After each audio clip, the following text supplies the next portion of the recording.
The series that will automatically give you depression and make you rethink your entire life is, believe it or not, about a little bird named Punpun.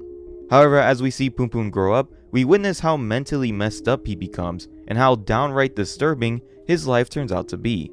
So join me as we power through Punpun's entire journey and explain the full story of Goodnight Punpun. For those who have already watched parts 1, 2, or 3, there will be timestamps in the description to go straight into the finale. And for those new to the channel, first off, why not hit that subscribe button for more videos like this, but also enjoy the entirety of Goodnight Punpun right here, right now. So without further ado, let's get straight into it.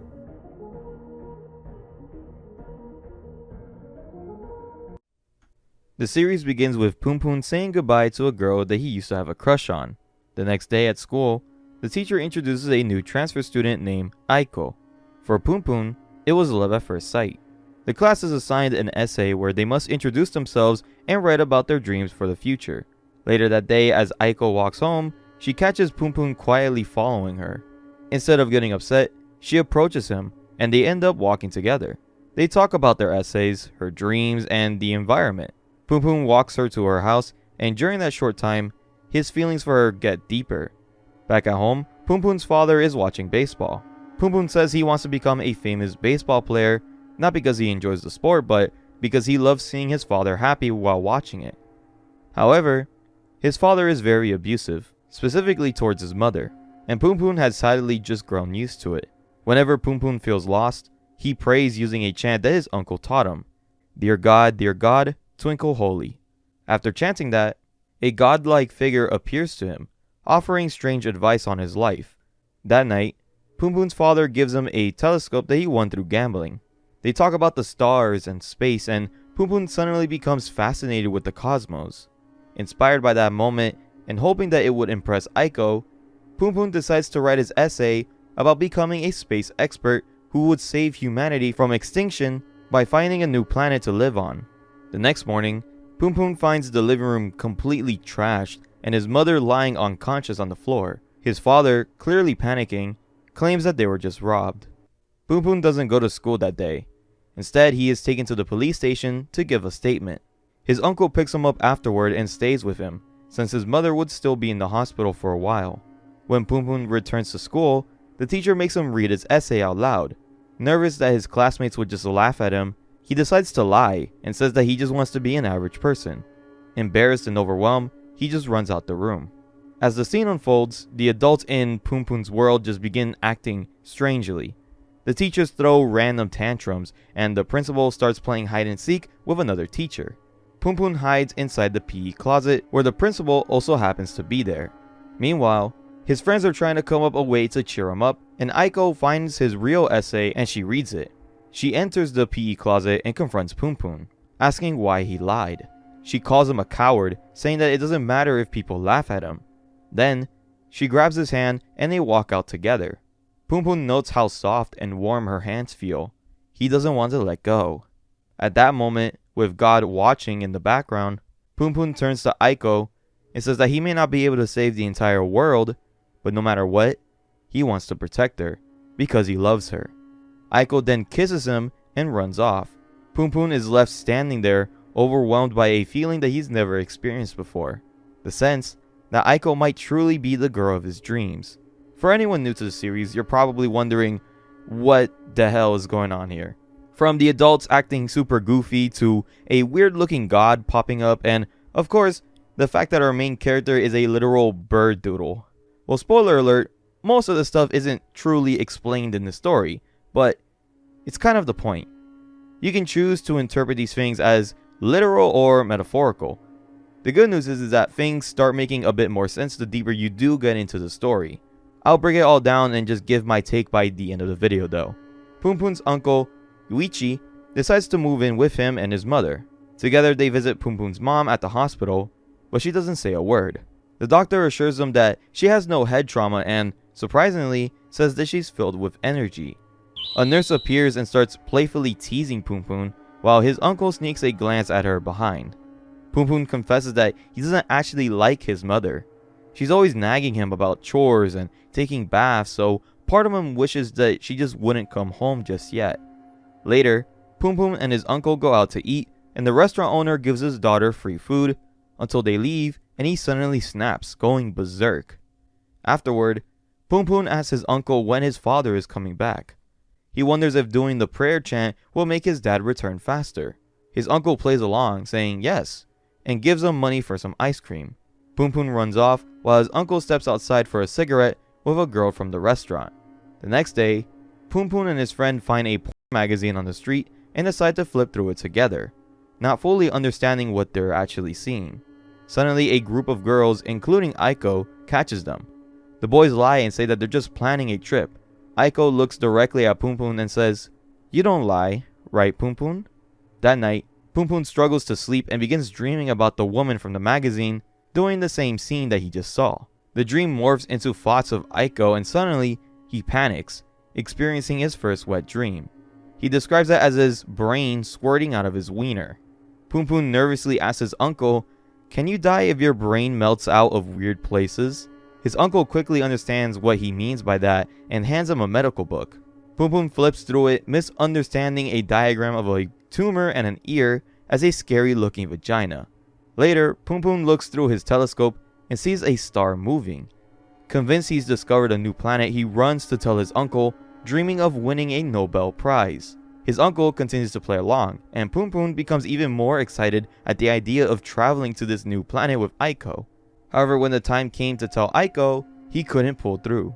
Punpun sees his friend Harumi has a girlfriend now. They plan to spend more time together, but Punpun doesn't fully understand what that actually means.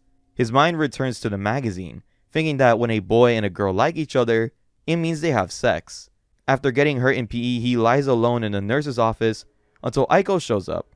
She confronts him for avoiding her. Punpun denies it, and she asks if he likes her. He nods.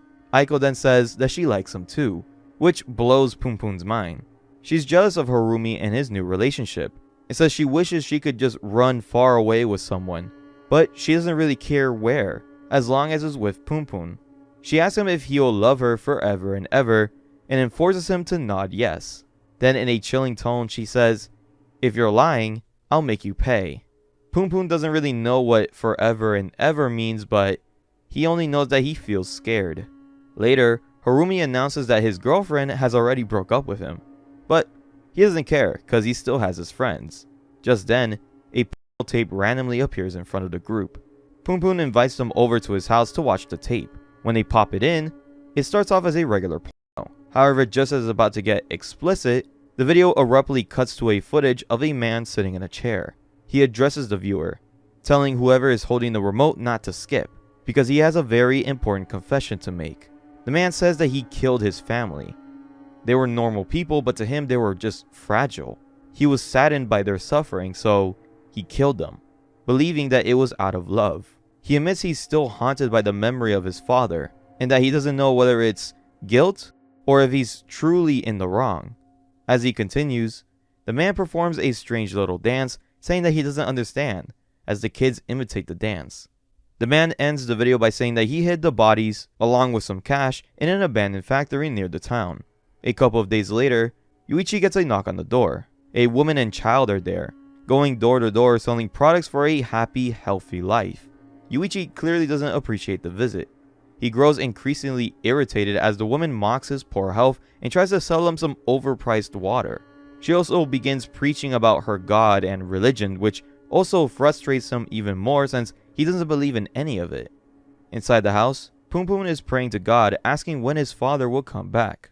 God tells him that he can't answer that and suggests that he ask his uncle instead. When Punpun goes to do so, he walks in on his uncle saying bluntly that there is no God. This truly shocks Punpun, but what truly stuns him is the realization that the child standing at the door was Aiko. Aiko immediately runs off and Punpun chases after her.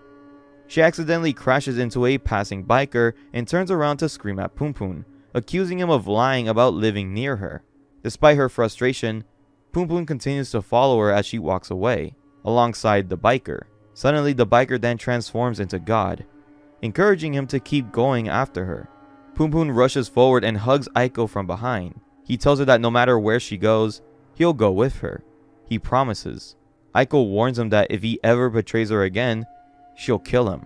Punpun then promises to follow her to Kagoshima once school ends. However, later on, Punpun realizes that he doesn't even have enough money to buy a train ticket.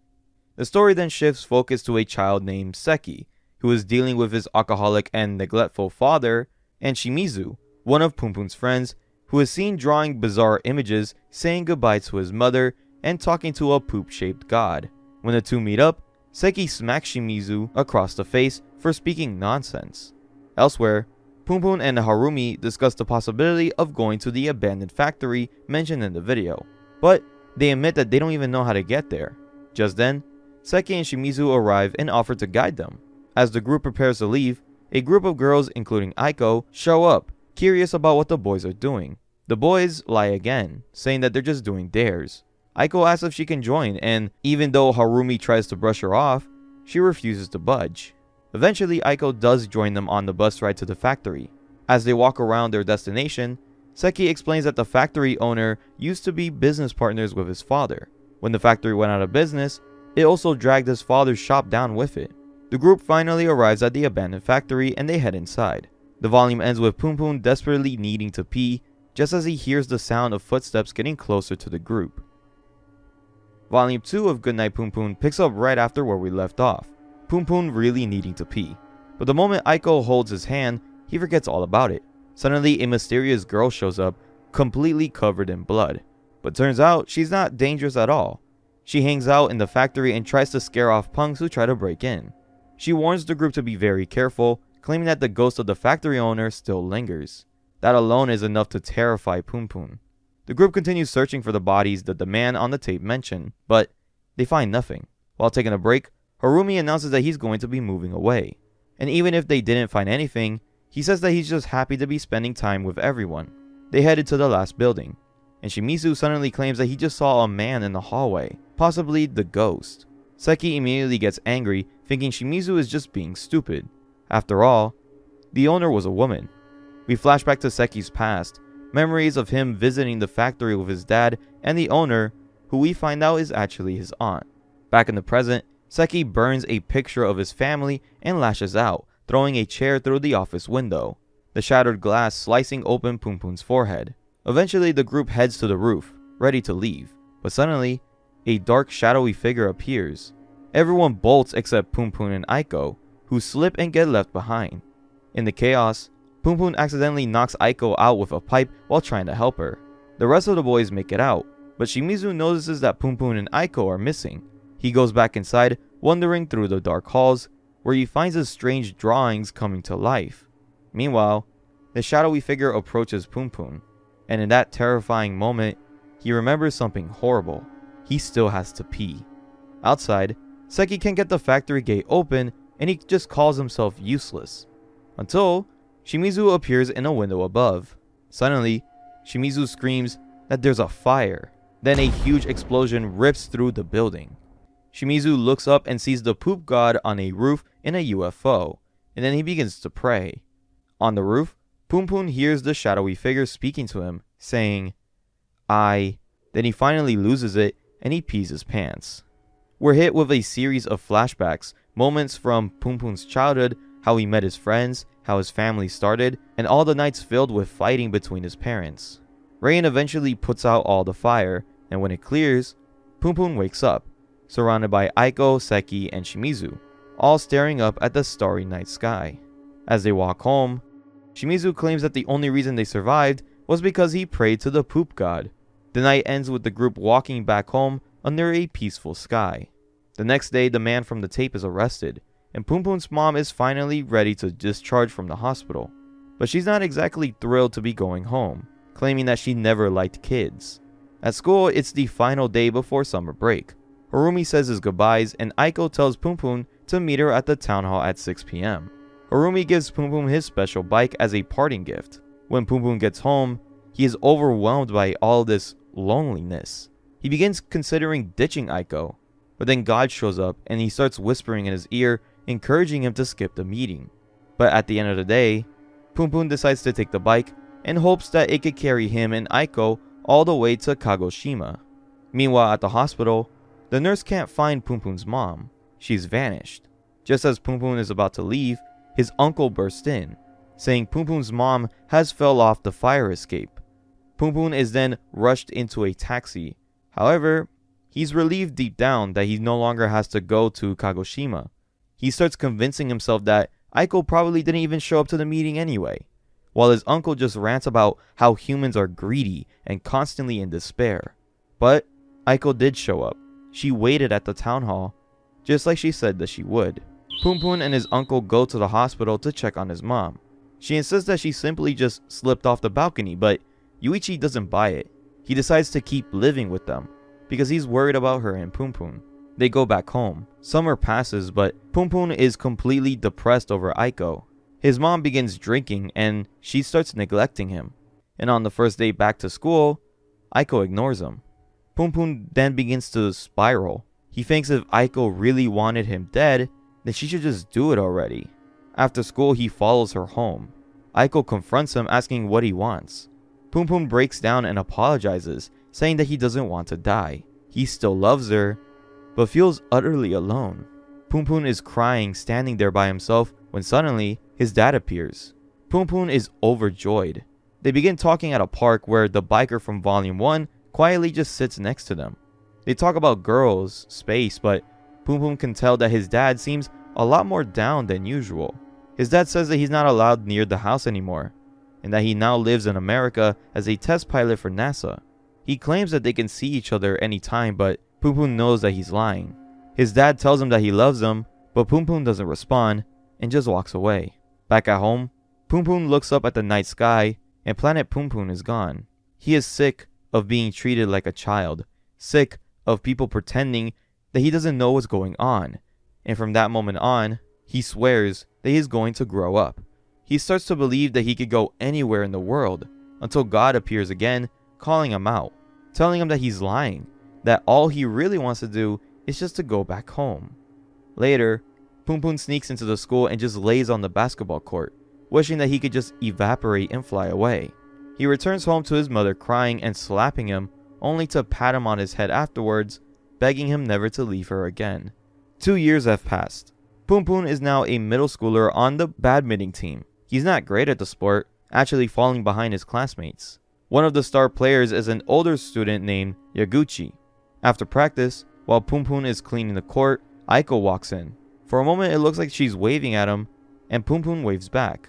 But then, he realizes that she was just waving at Yaguchi. The volume ends with the two walking off together, holding hands. Punpun hasn't spoken to Aiko in over 2 years, and as he watches them walk away, he quietly admits to himself that he still loves her. Volume 3 kicks off with Shimizu leaving his house, his mother only being seen as an arm. We then cut to Seki, who's been skipping school and bombing his grades. But he honestly doesn't care. He spots Shimizu giving money to another kid and confronts him after school by punching him straight in the face. Shimizu tries to stop the fight, but Seki just pushes him away, only to get beat up by the other kid and then left behind. Later, the two begin walking home together. Shimizu tells Seki that he paid the kid just to be his friend. Seki then asks if he still sees his poop god, and Shimizu lies, saying, no. Now, if you haven't caught on yet, the gods in this series aren't real. They're just imaginary figures that reflect the character's mental state. Punpun's god, Shimizu's poop god, they're all just eternal projections. Now, when it comes to the biker from Volume 1 and even how some of the adults act, those are behaviors that are distorted through Punpun's perspective. They're actual real people, just not acting how he sees them. And by the way, if you want to know who the face of Punpun's god is, I don't think a lot of people actually know either. I've heard theories that it could just be a friend, or that it could be a reference to a TV show, or I don't really know the actual lore of who this guy is, but honestly my money is on just like a personal friend of the mangaka. So Seki tells Shimizu that he doesn't actually believe in God, but he'll always protect him. Meanwhile, Punpun is spiraling. He's obsessing over Aiko's relationship with Yaguchi and convinces himself that they've already had sex. His mom has become an alcoholic. His dad is back in Japan, sending him letters, working on a bunch of jobs. Punpun then begins to panic, and he admits that he misses Aiko, that he wants to hold her hand, kiss her, and he also wants to see her underwear. Then suddenly, that's when Yaguchi shows up. casually asking why Punpun skipped practice. The two then walk home together. Yaguchi shares his dream of becoming a badminton star. Meanwhile, God just keeps on whispering to Punpun's ear to kill him. But surprisingly, Yaguchi is actually really nice. He opens up about the girl that he likes, that we know it's already Aiko. But he's not possessive about it. He just wants her to be really happy. Punpun thinks that Yaguchi reminds him of Harumi. He's starting to actually like Yaguchi too, but ultimately, he still has feelings for Aiko. So, what does he do with all of these emotions? Well, he jerks them away. Literally. As he falls asleep, God tells him that he's a good kid, and that's exactly why he hates him. God says that happiness is built on someone else's misery, and that to keep everyone happy, someone needs to die. The next day at practice, Yaguchi loses a match to another classmate. Afterward, Punpun spots Yaguchi in an alley with a bruised foot. Yaguchi tells him not to say anything, but Punpun approaches the classmate anyway, asking him to go easier on Yaguchi. The classmate doesn't budge though. He rants about how he takes badminton seriously, just like life, and lectures Punpun about peace, humanity, and conflict. Punpun then begins to wonder, why is it so wrong for everyone to be happy? Later in the hallway, he sees Aiko crying while talking to Yaguchi. She looks at Punpun, then runs off in tears. Punpun starts assuming the worst, that Yaguchi manipulated her, maybe even hurt her, but deep down, he just hates himself. Maybe Aiko already stopped liking him. After school, Yaguchi asks Punpun to walk home together.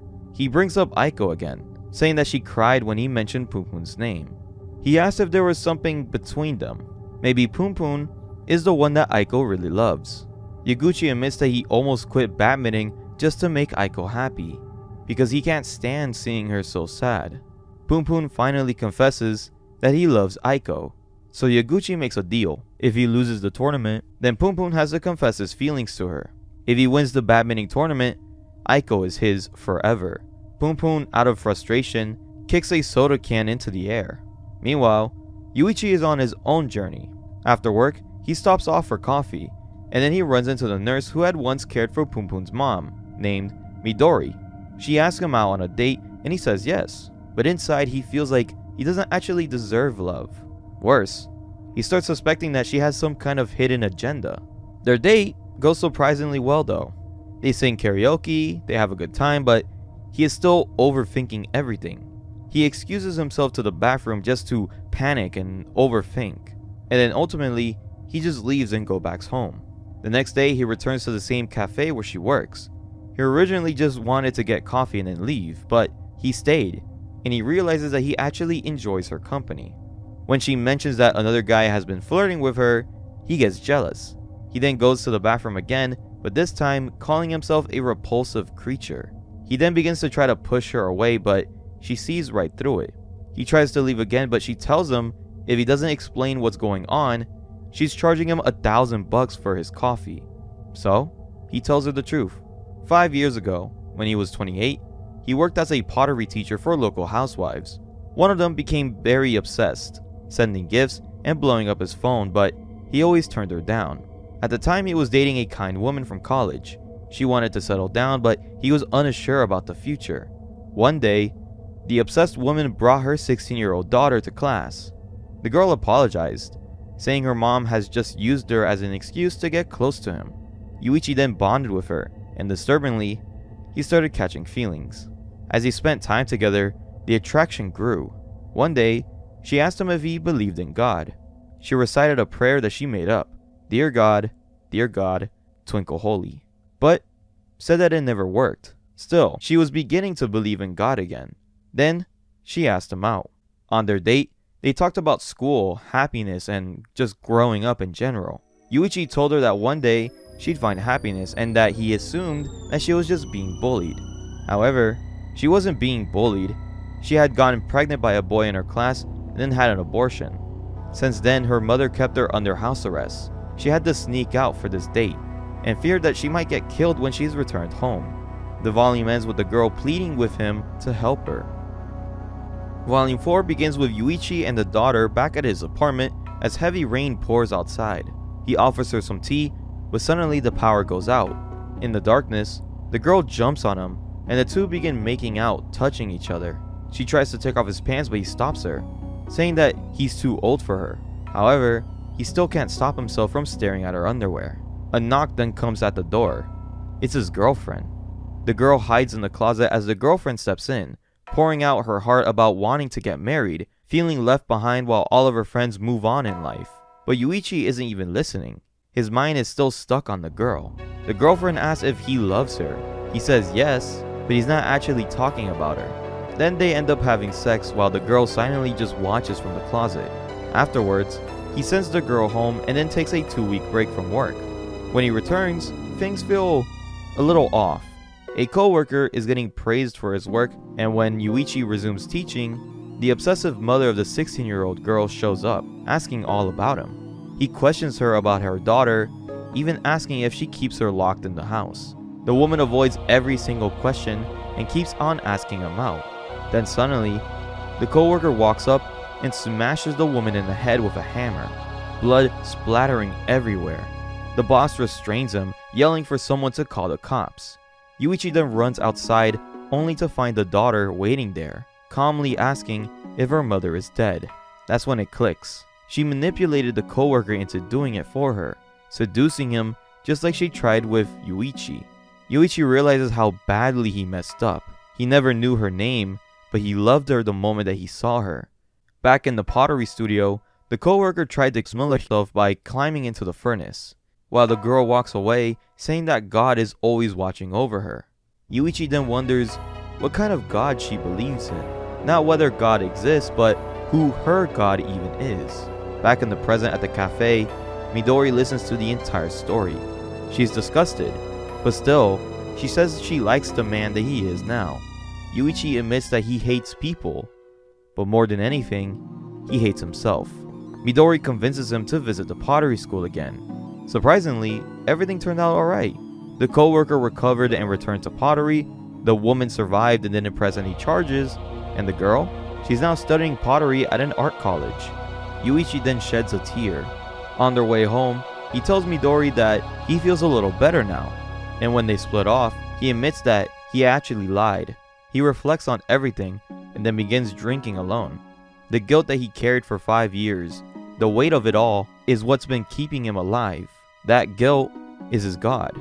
Sitting on the train tracks, he decides his life is meaningless.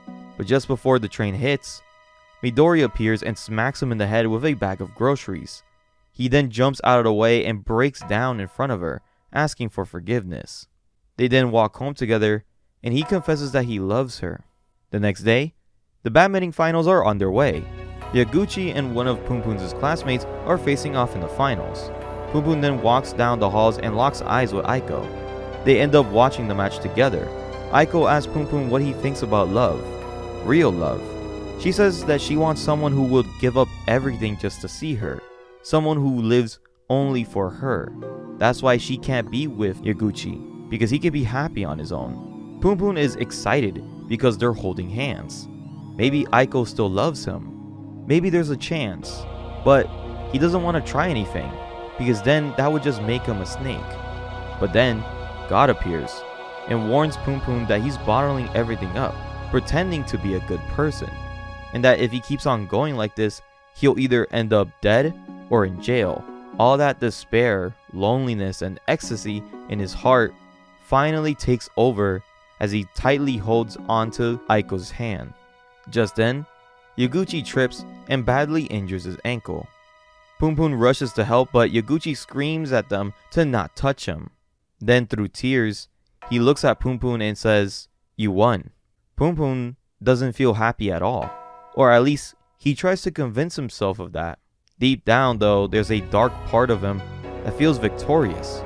He got high off of betraying Yaguchi.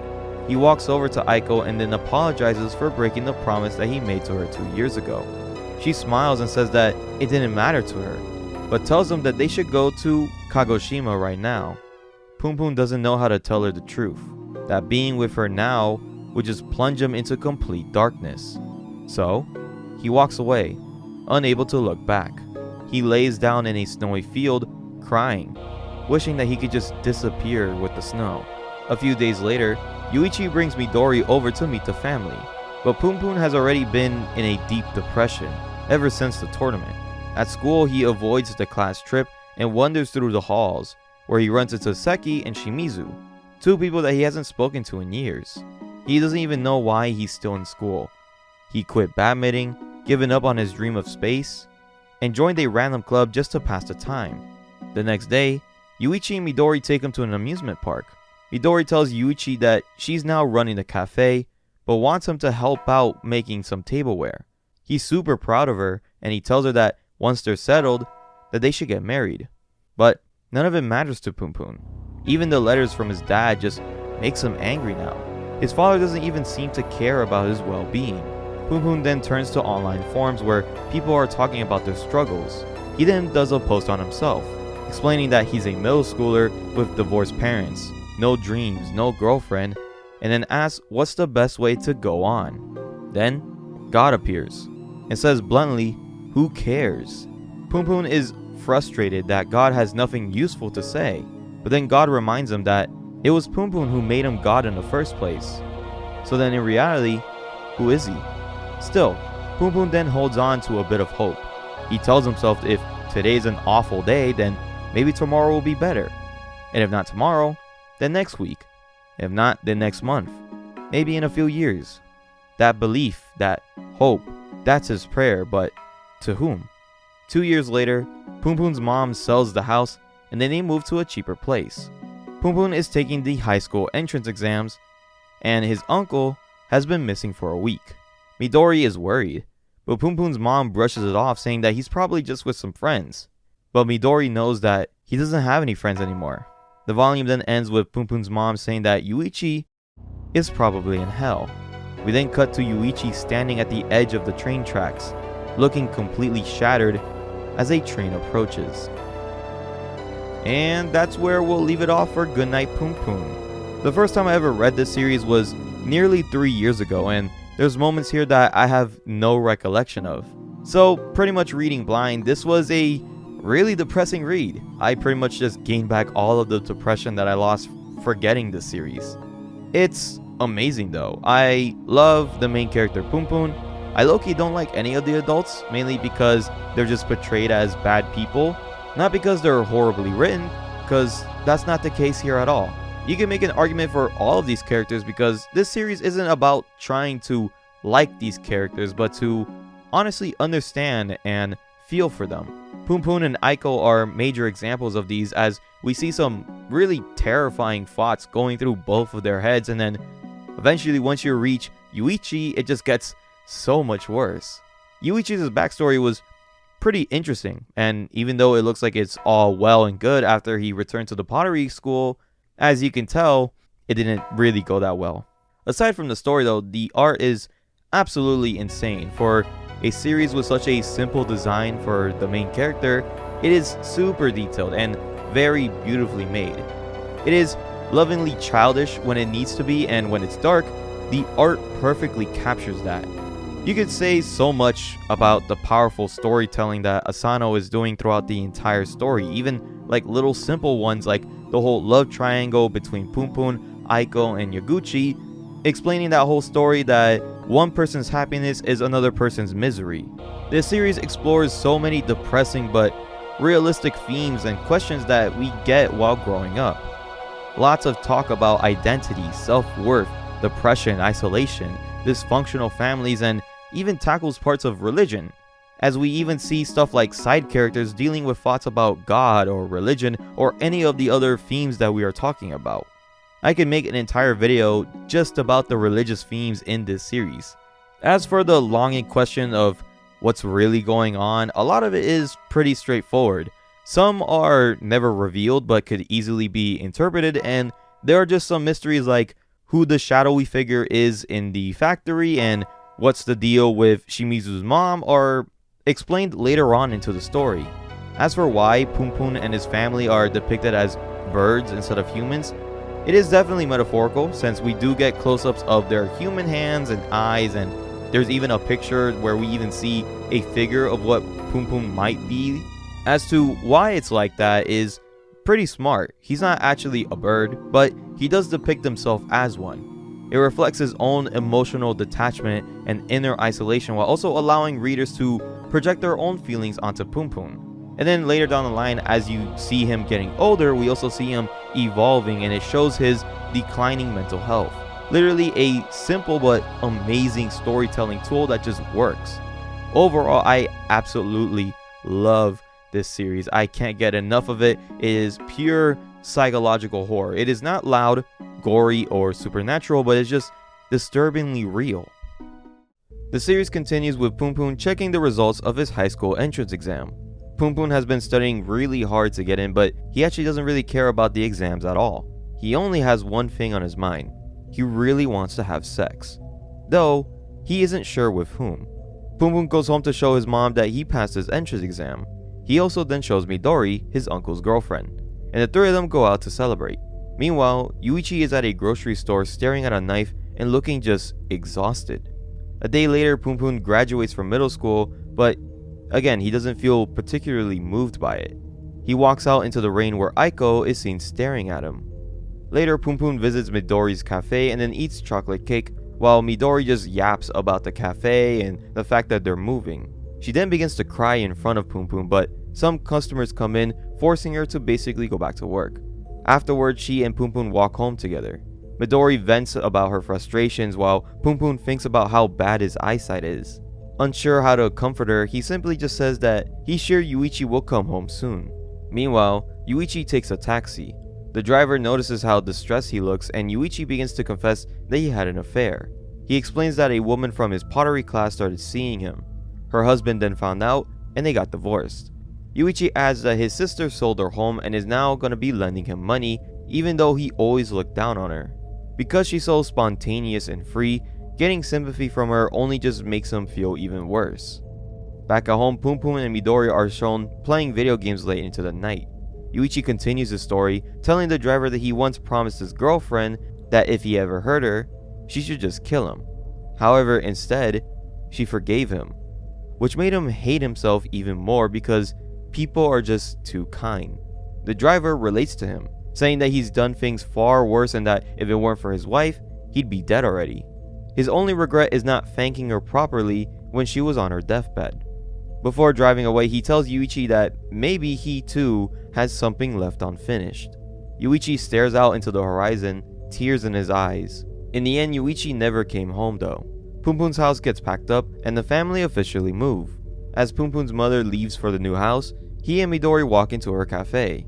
On the way, Midori continues to yap to Punpun, but suddenly, she spots someone she thinks is Yuichi. She rushes towards him only to discover that it's a homeless man named Toshiki, wearing a sign that reads, "I will tell you the future." The homeless man then screams at her, saying that the time is near. This is something important to remember for later, by the way. They eventually reach the cafe, and Punpun forces a smile to try and cheer up Midori, but she begins to cry again, thinking about Yuichi. She then hugs Punpun tightly and admits that she knows everything about the affair with the pottery student. She had been ready to give him one last chance, but instead, he ran away. She confesses that she was so frustrated, she even thought of ways of torturing him.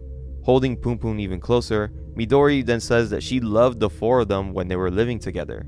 She then wonders out loud what kind of man Punpun will become, before slipping her hand into his pants. Punpun panics and he pulls away, but Midori asks him not to move. She then proceeds to remove both of their pants, and the two engage in something that I obviously don't have to mention on YouTube. Punpun finishes, thinking of Aiko, and afterward Midori gives him a graduation gift, telling him that she loves him. Punpun just silently leaves, afraid to say anything for fear of losing what little stability that he has left. At his new apartment, Punpun just sinks into depression, while his mother goes out drinking and sleeping with strangers. He fantasizes about leaving and then starting fresh somewhere far away, but then God appears, and instead of comforting him, Punpun finds himself standing on the edge of the balcony, nearly ready to jump. However, at the last second, he collapses backwards into his apartment, horrified at what he almost did. We then cut to Seki, who is thinking about life when Shimizu approaches him. Shimizu is doing well in high school and Seki has dropped out entirely. Seki wants money, and as they walk through town, he spots a poster for a handyman service. He scratches out the number and then replaces it with Shimizu's phone. Soon after, a man approaches and offers them money to clean up his apartment. While they walk, someone calls Shimizu's phone for a job, and Seki abandons him to handle the work alone. Seki then meets up with a woman who wants revenge on her ex-boyfriend. At first, she only wants to ruin his life, but after a while, she tells Seki to just kill him. Seki shockingly agrees. He begins following the man around, looking for the right moment, but soon realizes that he's just an ordinary person. At a train station, Seki reflects that people invented gods because they don't really understand themselves. Maybe that's what it means to be human. But since there's no real meaning, he decides that he should just go through with it. He stands just an arm's length away from pushing the man into the oncoming train. Meanwhile, Shimizu is with the man who hired him.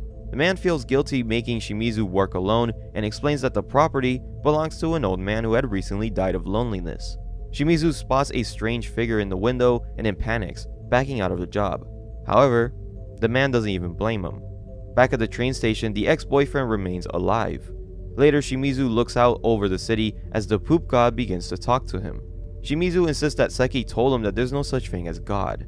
Suddenly, the homeless man appears behind them, claiming that there is a god inside everyone's heart. To demonstrate, he points out a herd of flying Pegasuses in the sky. Pegasuses? Is that how you say it? I don't know. Pegasuses. Introducing himself as Pegasus, though his real name is actually Toshiki, he explains his theory of the universe. Shimizu runs away, but not before Pegasus warns him that he is the chosen one, and that on June 7th, 5 years from now, the Earth will be destroyed. He asks for Shimizu's help gathering members and then ends with the phrase, "good vibrations." Now, why is this character so important? What could he mean by the Earth will get destroyed? Well, I wish I could tell you because it gets very confusing from here on out, but also pretty intense. Later, Seki returns with the woman's money, telling her that he didn't go through with the murder. Relieved, she gives him some money for dinner anyways, but when he tries to offer advice, she throws water in his face, calling him a child who knows nothing. Seki then returns to the park where Shimizu finds him again. The two wander the city together, share ramen, and then agree to remain friends no matter what, with Shimizu repeating Pegasus' phrase, "good vibrations." Nearby, Punpun is at karaoke with some new friends. It's clear that he feels very out of place. He no longer knows who he is and is still desperately wanting to have sex.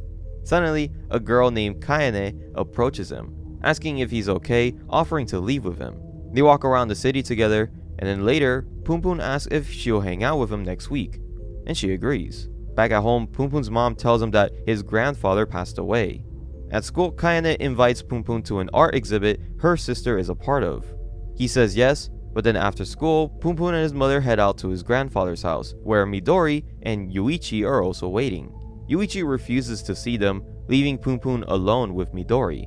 It's the first time that they've seen each other since the incident, and Punpun just can't shake the memory out of his head. Midori then reveals shocking news.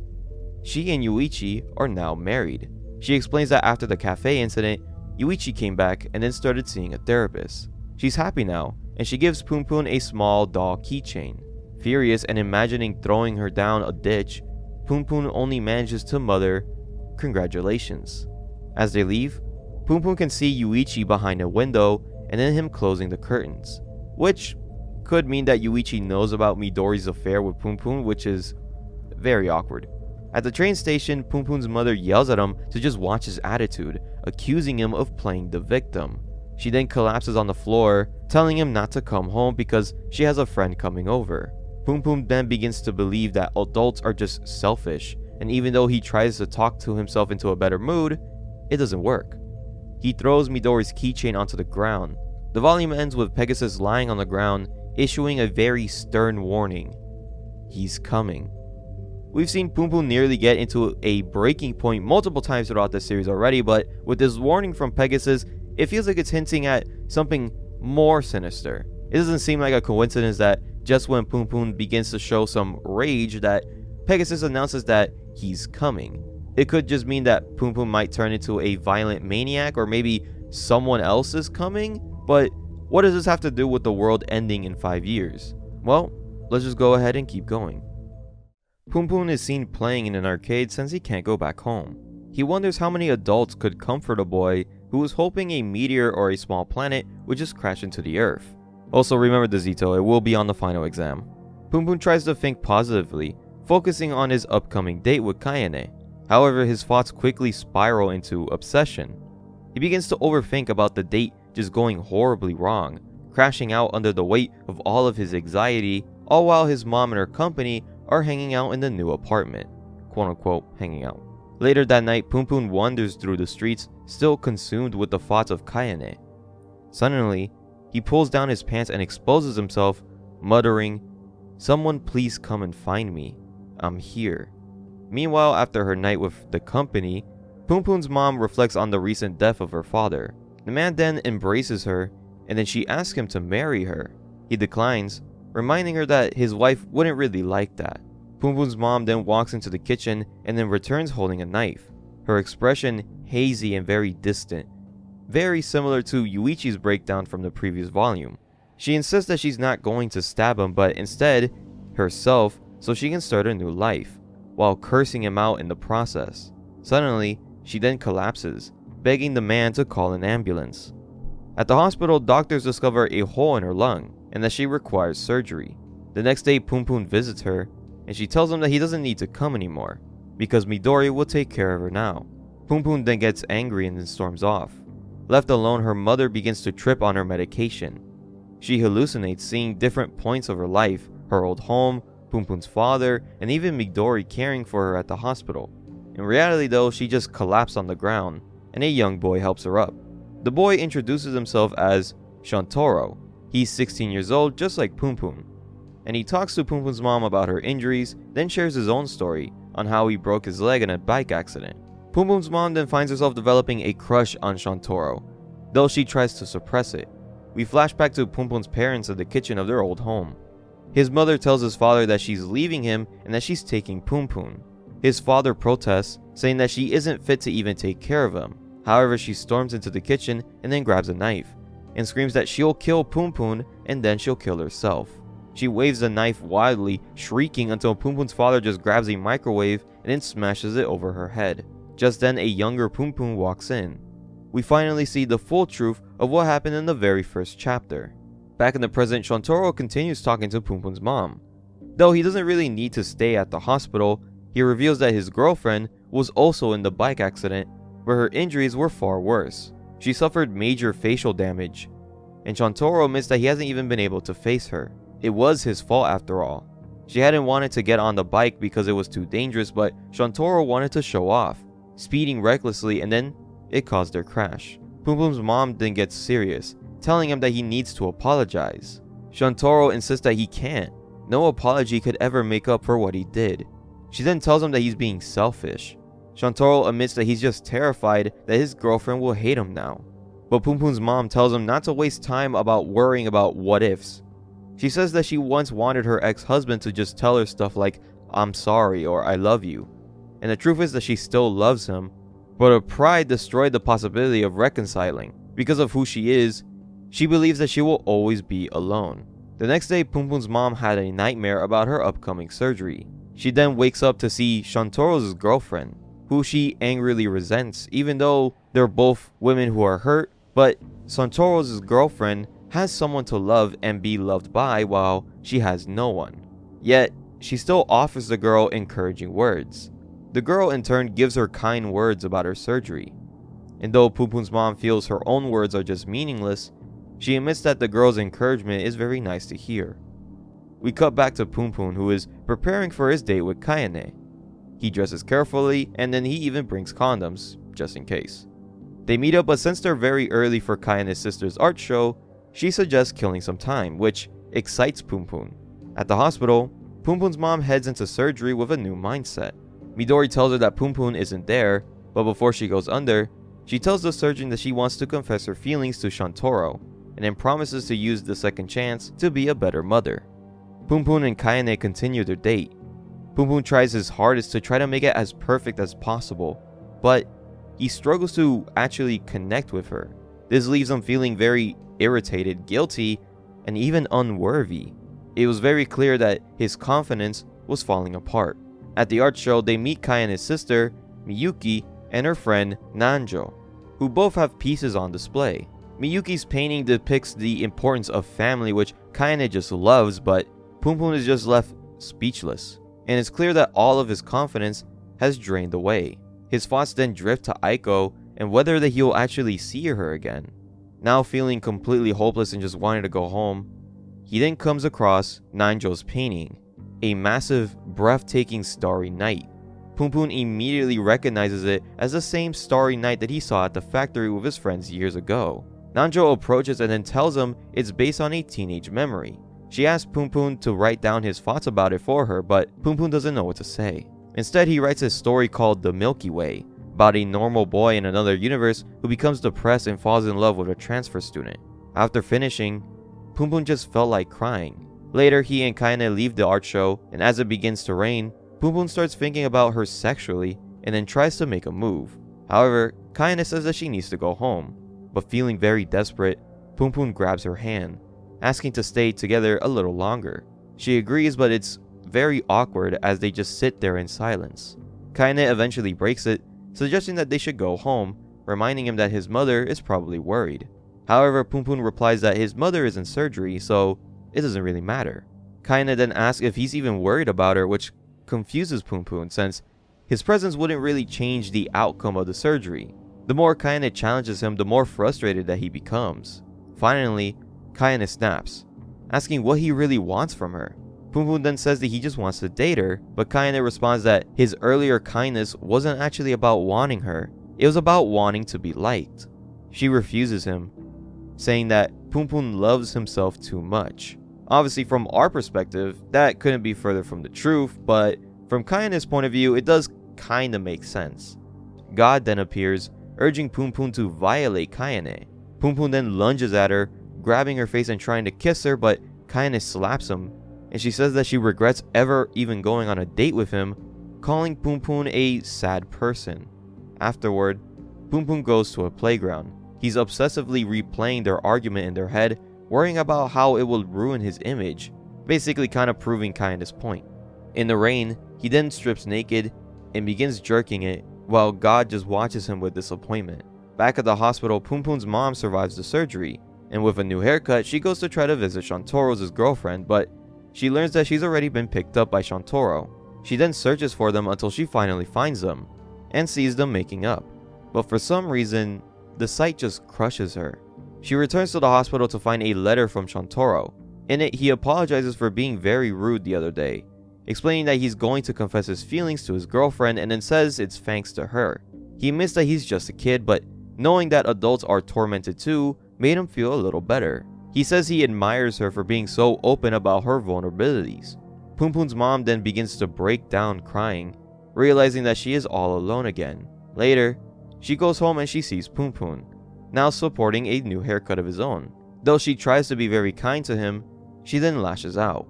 The next day, Punpun runs into Kayane at school. Surprisingly, she doesn't seem very upset. Instead, she acts like nothing happened. They chat casually before she leaves, leaving Punpun just standing there, completely devoid of confidence. Meanwhile, his mother writes a letter to a certain somebody. At the hospital, her doctor tells her that she's nearly ready to be discharged, but has some concerns that she may have cancer, and then urges her to get a scan. She leaves and then mails the letter to Punpun's father. At school, Punpun goes to the rooftop to reflect on Kayane. He thinks that he should be giving life more credit, even feeling like apologizing to the entire world. But he closes his eyes and then he tells himself that he can never fall in love again. We then flash back to the mother's life, her school days, her wild party years, and even the moment that she gave birth to Punpun. But then we cut to 2 years later, and Punpun's mother lies on her deathbed after a battle with cancer. Clutching on to Punpun, she then asks if he still hates her.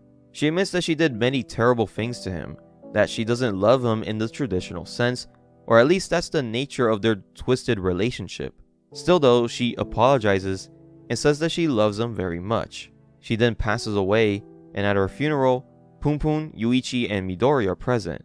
The volume ends with Punpun standing on the balcony of their apartment, admitting to himself that he never loved his mother, even at the very end, and it was at that moment when Punpun's father arrives at the apartment. Punpun is on the balcony when Midori walks in and then gives him a letter written by his mom. The letter reveals that Punpun's mom is very sorry for lying to him, but she was the one pretending to be Punpun's father when writing the letters. Soon after, Punpun's dad enters the apartment and then tries to talk to him, but the interaction is just painfully awkward, and Punpun clearly doesn't enjoy it. His father, who has been neglecting him for years, hasn't even changed at all. Despite that, he asks Punpun if he'd like to move in with him in Fukushima. Punpun, thinking that his father is just full of it, declines and says that he'll just live on his own. His father then awkwardly says goodbye, leaving the apartment with tears in his eyes. Afterward, Punpun reflects on his choices until Yuichi knocks on his door. They go out for a walk, and Yuichi talks about Punpun's frustration. He tells Punpun that he understands him, but then warns him not to think too harshly about his father. Yuichi then shares something personal. The first time that he slept with Midori, he felt like the old version of himself died, and when they decided to get married, they promised to share everything with each other. He confirms that he knows what happened between him and Midori, but instead of being angry, he says that he loves Punpun regardless. He asks Punpun to think about whether, when he dies, his life will really have been worth living. The next chapter begins with Punpun's first day living alone. Although he feels very lonely, he manages pretty well. Meanwhile, we cut to a random woman walking to the rooftop of a building, where Pegasus and a group of followers have gathered. They're called the Pegasus Ensemble. After performing a song and dance, Pegasus announced that they need 2 more members within 2 years before it happens. We cut back to Punpun as he's very miserable at his part-time job. After another dull day, he rides the train home, but just as the doors close, he spots Aiko standing right in front of him. Panics, he jumps off at the next stop and then runs through multiple train stations trying to find her, but he never does. Even so, he's kinda happy just knowing that she survived and then grew up. Later, he sees a flyer advertising a studio apartment for only $200 and then begins reflecting on how Aiko is now a proper adult, and while he hasn't accomplished anything in years, he decides to rent the studio. He walks in to see that the landlord is the same old man who once hired Seki and Shimizu to clean up his apartment. The following day, Punpun visits Midori at her cafe to tell her about his new place, and then he gives her his mom's savings account. Midori worries that he's just being very impulsive, but he insists that he's just fine. After signing the contract, Punpun then feels a little bit more grown up, though he's kinda saddened by the thought that this apartment was originally supposed to be for him and Aiko. His nights are just spent listening to the neighbors argue and then make up. Meanwhile, Punpun's high school friend and coworker is asleep in his room when Pegasus suddenly opens a dimensional door and tries to recruit him. However, he's too sleepy to comprehend, and the coworker just doesn't respond. So, Pegasus just leaves. Later, while eating with Punpun, the coworker recounts on the strange experience, thinking it might have just been a message from God. Punpun, however, is still brooding over not finding Aiko. Punpun starts ignoring Midori entirely, while Pegasus continues his antics, at one point even interacting with police officers, and then just Naruto running out of the situation. A lot of the panel time has been devoted to Punpun's coworker, which often just yaps about his life and his worries about the future and even just sumo wrestling. A lot of this just feels like filler. Like, this character isn't as interesting compared to like the main story of Punpun, so why have so much panel time for him? But as we see, Punpun's depression just deepens. He skips work, goes home, and then ignores a card and a gift from Midori. Usually in a time like this, he would mutter the strange prayer, dear God, Tinkle Hoy." And yeah, I know I said it wrong the last time. I saw your guys' comments. But Punpun thinks the words are ridiculous and blames himself for everything. Finally, he breaks down, running into the rain, screaming, and just looking utterly destroyed. The next morning, the landlord, Shishido, visits Punpun, who is now depicted as a triangle. They talk casually in his office, and Punpun just seems somewhat okay. According to the mangaka, Punpun is drawn as a triangle here because he wanted Punpun to be a simple shape, which doesn't answer the question, but many fans interpret that the triangle is a reflection of Punpun's emotional state, loneliness, instability, and just the desire to shutting himself off from other people. Shishido even confirms this, saying comments about Punpun's eyes looking as though he's been betrayed before and not wanting to open up to others. This resonates with Punpun as he begins to think about the people who have troubled him in the past: Midori, Kayane, his mother, and of course, Aiko. Their conversation is interrupted when Shishido's daughter storms in and then kicks them out. They head to a bar together where they're soon joined by a young woman soaked from the rain. She turns out to be related to Shishido and is also revealed to be Nanjo, the same girl from the art exhibit 3 years ago. Nanjo recognizes Punpun and then mentions that Kayane got a boyfriend in college but didn't lose her virginity. She blatantly says that their breakup was Punpun's fault, suggesting that he was too much of a virgin, and adds that Kayane was really bummed out about their date because she was really into him. So how badly must he have messed up? This of course frustrates Punpun, who tries to leave, but Nanjo quickly apologizes, saying that she just has a sharp tongue. She tells him that she appreciated what he wrote in her book back then. Though she thought it was just a random rant, she found it to be a compelling story and then asked if he ever considered writing it into something proper. After saying that, Punpun is then transformed back into a bird. He then gets drunk and then begins ranting about his life to Nanjo, though she doesn't really understand what he's saying. The volume then ends with the next morning, Punpun hung over and then back in his triangle form. He steps into the living room and is shocked to see Nanjo sleeping on the floor, leaving him in a panic. Volume 8 begins with Punpun staring at Nanjo as she sleeps. When Nanjo wakes up, she sees Punpun passed out on her bed, when in reality he's just pretending to sleep. As she showers, Punpun writes a note and quietly leaves, lying that he has plans with a friend. He then wanders around the city talking to himself and feeling guilty for lying. The next day, as he continues roaming aimlessly, Nanjo suddenly appears and calls out to him. They return to her place for tea and Punpun interprets this as an opportunity to have sex with her. But he panics and keeps talking as if nothing happened. While they eat, Punpun compliments Nanjo, saying that she must have a lot of confidence to be so kind. Nanjo replies that she only has a normal amount of confidence, then points out how stressed out Punpun always seems. She tells him to speak naturally, but Punpun confesses he's afraid that if he does, he'll just hurt the person that he's talking to. Punpun decides to open up, admitting that he lied about having plans and that he also stared at her inappropriately while she was asleep. He even confesses that he jerked it for the first time in 3 years. Nanjo just laughs, saying that she didn't need to hear all that, but is honored to be a part of his character arc. She shifts the conversation to him writing a story for her to draw, but Punpun refuses.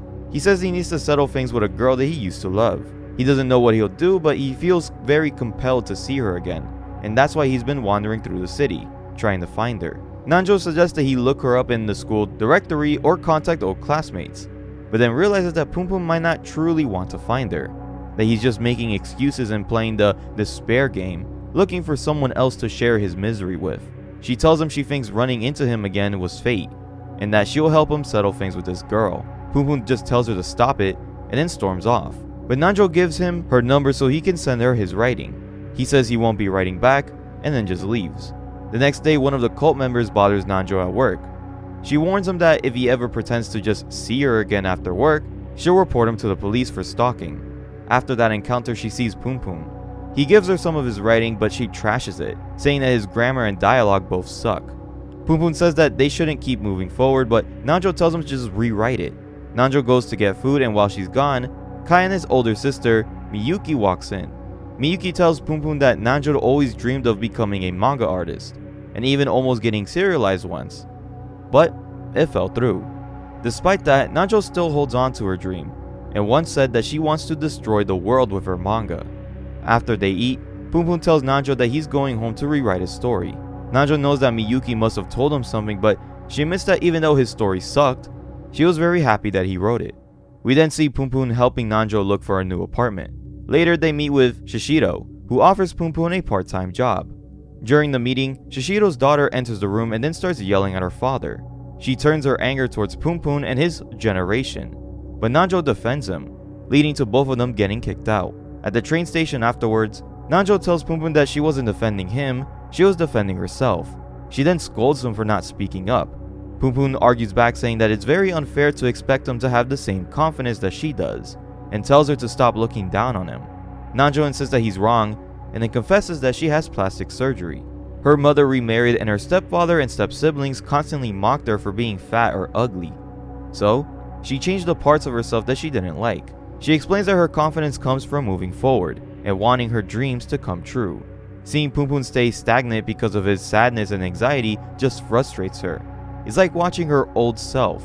Nanjo then begins to cry, and at that moment, Punpun's shape changes from his triangle form back to his simple bird form. This symbolizing him releasing his emotional repression, finally confronting reality and then stepping away from his self-imposed isolation. Punpun then begins to cry himself, and that he'll finish the manga over and over again until he makes her proud. Nanjo looks up to see the rain has stopped, revealing a rainbow in the sky. She declares that she's going to destroy the world, and that if anything happens, she'll count on Punpun. They shake hands, and Punpun notes that her hands feel very familiar, though he can't recall who it reminds him of. Days later, Nanjo reviews Punpun's rewritten story, saying that he's improved on his writing. That night, she gets drunk and then Punpun takes her home, looking forward to seeing her again the next day.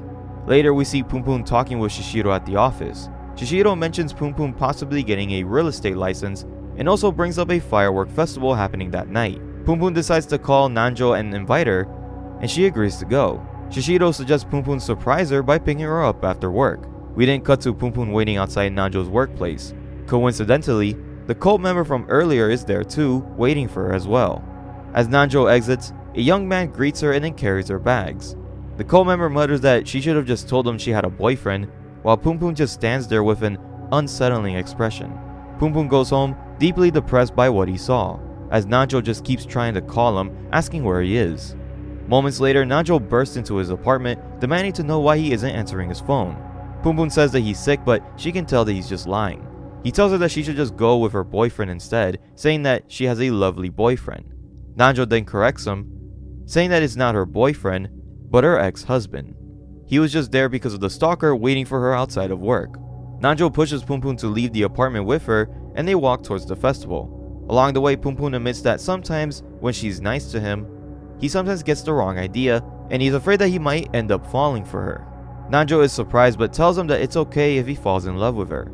They go to one of Shishiro's apartments to watch the fireworks. During their conversation, Punpun says that Nanjo reminds him of his mother, someone with a temper and a personality like hers. As the fireworks fade, the two begin getting intimate, with Punpun mentally saying goodbye to all of his old relationships, including Aiko. The next morning, however, they wake up apart. Punpun collapses on the floor, asking Nanjo to just call him a coward. Nanjo pulls him up, saying that he's clearly not over Aiko, and that having sex once won't ruin their working relationship. She then tells him to close his eyes, and then she softly kisses him. Time passes and we see Punpun and Nanjo enjoying each other's company, having snowball fights, celebrating her birthday, and working on their manga together. But one night, as Punpun sleeps, he hears a voice calling out to him. It's a drawing of a human boy with his eyes scratched out, telling Punpun that he's trash for being happy and that his delusion won't last forever. This drawing is implied to represent what Punpun truly looks like, though we only see half of his face. A year later, Punpun and Nanjo are finishing their manga and are prepping to meet with a publisher to see if it could get serialized. We then cut to Shimizu visiting Seki at his recycling job. They go out for lunch where Seki tells Shimizu that he should make more friends in college. Suddenly, Seki turns around and tells Shimizu to look behind him. We cut back to Punpun and Nanjo waiting for the editor at a train station. Suddenly, a public speaker is knocked aside by a homeless man, revealed to be Pegasus. He announces that he's running for mayor and declares that the world will end in 6 months. The volume ends with Seki and Shimizu, with Shimizu turning around, and standing right behind him is Aiko. Volume 9 begins with Seki and Shimizu meeting Aiko. Seki notices that Aiko is wearing a funeral outfit, but she gives them the cold shoulder. They congratulate her on being featured in a magazine, but Aiko tells them that they're mistaking her for someone else and then walks off. We then cut back to Pegasus, who announces that his father, Piroshiki Hoshikawa, passed away recently. Pegasus says that his father believed God existed in many different forms, but that he was wrong. Pegasus himself is God, and he would guide humanity through the end times. Pegasus then collapses dramatically as Nanjo's stalker proclaims that the festival has begun. Seki and Shimizu later find the magazine Aiko was supposedly in, and there's no doubt that it's her, but her smile looks so fake and forced. They see her entering a health center, which turned out to be the location of Pegasus' father's funeral. We then cut to Nanjo and Punpun as they head to the manga publishing house. When they meet with the editor, he praises Nanjo's artwork, but criticizes Punpun's story. The story is about a teenager who moves back to Tokyo to reconnect with an old classmate after several years. Days later, the teen finds out that the classmate ended their own life and begins to move on. The editor calls the story very uninteresting and completely self-absorbed, which perfectly mirrors Punpun's own real-life mentality. However, Nanjo argues back, but the editor says that her message is too unclear for the average reader and then sends them away. Outside, Nanjo is clearly upset, but Punpun reassures her that everything will be fine because she's a true genius. Meanwhile, on TV, Pegasus delivers a public statement outlining his political beliefs. He claims that the world will be destroyed on July 7th as a natural consequence of a falling Daruma. He urges everyone to unite and build a new world together, and for those who refuses, he tells his followers to kill them. Pegasus claims that as a governor, he will save everyone from the Great Despair, ending his speech with his signature phrase, "Good vibrations." We then cut to a bar where Miyuki and Nanjo are arguing. Miyuki accuses Nanjo of being heartless and not caring about the recent earthquake that struck Japan. Nanjo fires back saying that she intends to live for herself and no one else. After that argument, Nanjo stares at her 1,000 yen donation receipt until it's ripped from her hands by the wind. Later, Nanjo visits Punpun, who had been isolating himself and stewing in depression. She tells him it's okay to cry but that he needs to move on and try again. Punpun says that he's only holding her back, but Nanjo insists that all he needs to do is just listen to her. But Punpun replies that he doesn't want to be her pet. So Nanjo responds by saying that if that's how he feels, then they should simply go their separate ways. As she leaves, she realizes that her words seem very useless to everyone around her. We then cut to a flashback of Seki and Shimizu in kindergarten. Seki's mother couldn't pick him up, so Shimizu's mother decides to take him home. However, as the three are crossing the street, Seki lets go of her hand.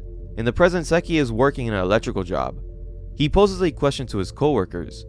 If you were crossing the street with your friend and their mother, and a car was speeding towards you, and you could only save one person, who would you save? As they try to answer the question, Seki tells them that there's no right answer.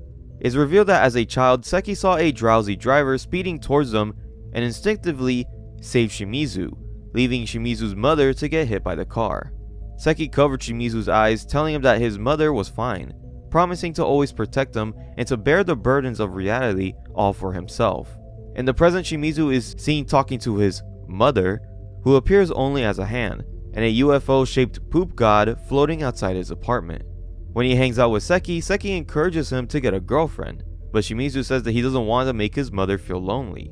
This frustrates Seki, who snaps and then tells him that his mother is dead, that it's just him, his sister, and his grandfather now. Their fight is then interrupted by a phone call from Seki's boss, who orders him to go to the health center. Seki and Shimizu arrive there to find Pegasus' brother, asking Seki to dispose of his father's belongings. A few female cult members beg him not to, but he refuses to even listen to them. Suddenly, Pegasus appears, and takes a particular interest in Shimizu. As Pegasus approaches him, his brother recalls one of Pegasus' stunts back in middle school, when Pegasus orchestrated a couple of students to stack 900 desks into a perfect pyramid. When asked why, Pegasus simply said, to save the world. Pegasus then begins talking to Shimizu about the world dying, and tells him that he needs 2 more members to save the world. He then officially recruits Shimizu into their cult. As they prepare to leave, Seki tells Shimizu that they're going home, but Shimizu refuses, telling Seki to go home without him since he thinks Seki finds him annoying. Seki insists that he just didn't mean it, but Shimizu doesn't budge. Seki is then seen sulking in the truck until he's approached by Nanjo's stalker. The two have met before, and in fact, Seki had even thanked them recently. The cult member asks if Seki had considered taking the job. Seki says that he doesn't get involved in shady business, but the man says that all he has to do now is just press a button. Seki replies that he'll think about it. We then see Nanjo, Punpun, and their friends attending a cherry blossom festival. Their friend, Mimura, introduces his girlfriend to the group. When everyone splits up, Shishido talks privately with Nanjo about Punpun's real estate license and their strained relationship. Nanjo assures him that things will return to normal eventually. Shishido decides to buy Punpun and Nanjo a pair of cute cat figures as a gift, but when he turns around, Nanjo had disappeared. As he looks for her, a woman suddenly accuses Shishido of shoplifting.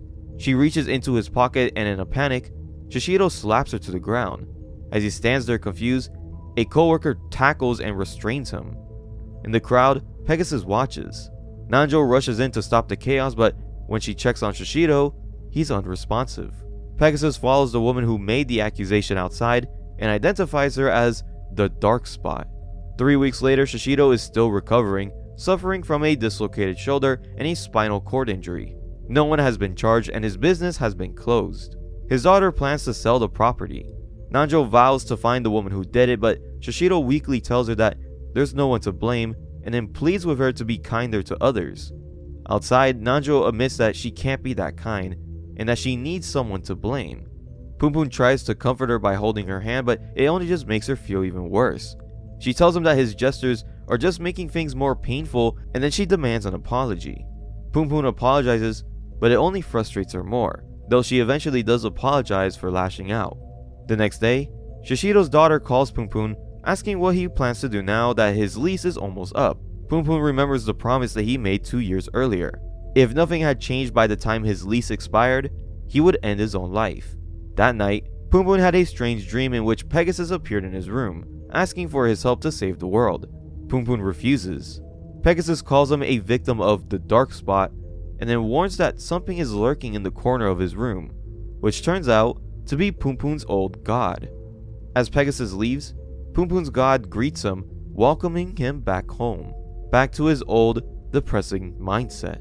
We then cut to a Pegasus meeting where Pegasus welcomes his newest and final disciple. With 12 disciples in total, he declares that they will extinguish the dark spot and then guide humanity into a new world, eerily mirroring Jesus in the Last Supper. We then return to Punpun, who narrates his entire day until he gets home and then runs into his neighbor, Taka. Later that night, Punpun hears Taka having sex through the wall and then starts imagining how amazing Taka's life must be. He masturbates to the idea of how kind and perfect Taka is, and from that moment on, Punpun declares that he has died. We see Punpun attending driving school, introducing himself to girls under the name Taka, pretending to be this confident, well-adjusted man. His new appearance reflects this shift, a humanoid body with the head of the bird form that he always had. However, the volume ends with Punpun sitting down, thinking that life is all great until Aiko suddenly sits right next to him. Volume 10 begins with Aiko asking Punpun if he remembers her, to which Punpun replies that he does. Aiko mentions that she's been taking driver's ed classes for a while now, making her his senpai. She suggests that they should hang out and grab something to eat sometime, but for now, she has to go to work. Aiko explains that she's modeling now, saying that her childhood dream is finally coming true. The next day, they run into each other again and decide to go out for lunch. As they catch up on life, Punpun lies about going to college and having a girlfriend for a year and a half. Aiko then begins talking about her own life, talking about her own boyfriend who's older, smarter, with a steady job, who enjoys the outdoors while she prefers going shopping. Hearing this, Punpun feels very disappointed, thinking to himself that she's just an ordinary girl, an ordinary, stupid girl, and concludes that she's not the Aiko that he once knew. Meanwhile, Nanjo meets with her editor, who praises her on her new story, saying that he loves it even though some of the dialogue needs a little bit of work. He tells her that Punpun was ultimately just holding her back, and Nanjo agrees. Punpun later spends the night with a girl that he introduced himself to as Taka. She tells him that she wants to go on one of his soccer games and cheer him on, hoping to also meet some of his friends. Realizing that he's taken his lies way too far, Punpun panics and then he storms out of the apartment. As he walks alone, he takes on a darker form, a black, long-headed figure with 4 eyes. This form can symbolize his anxiety or a darker version of himself that just emerges when he becomes overly concerned with how others perceive him. But it could also represent how alienated he feels in his own body, someone that he no longer recognizes. This also becomes clearer in the next scene when Punpun waits for Aiko in his usual bird form, but then transforms into his alienated form when she arrives. It could either mean he's losing his sense of identity around her or that he's just simply wearing glasses. Depends. The two go out and enjoy their time together, but Punpun can't help lying more and more, reflecting Taka's fabricated personality. They eventually go out drinking as they both get tipsy. And then Aiko says that she's glad that they reunited and that she's really happy to smooth things over after all these years. She admits that she was afraid Punpun might have just taken his own life by now, but Punpun replies that he thought she would have been insane and then ended up living in the gutter. Aiko laughs it off, but Punpun, now in his alienated form, insists that it's no laughing matter. He reaches out and then he holds on to her hand, but Aiko looks very uncomfortable. When Punpun asks if they could stay like this a little longer, Aiko says that they can't. Punpun drags her throughout the city until they end up in a hotel room. He looks at her with resentment, calling her a slut and planning to ruin her life. As he moves his hands down her shorts, Aiko tells him to stop. When he doesn't, she tells him again, but this time, Punpun finally pulls away. She quickly gets dressed, telling him she wishes they had never reunited. As she leaves, Punpun reverts back to his bird form.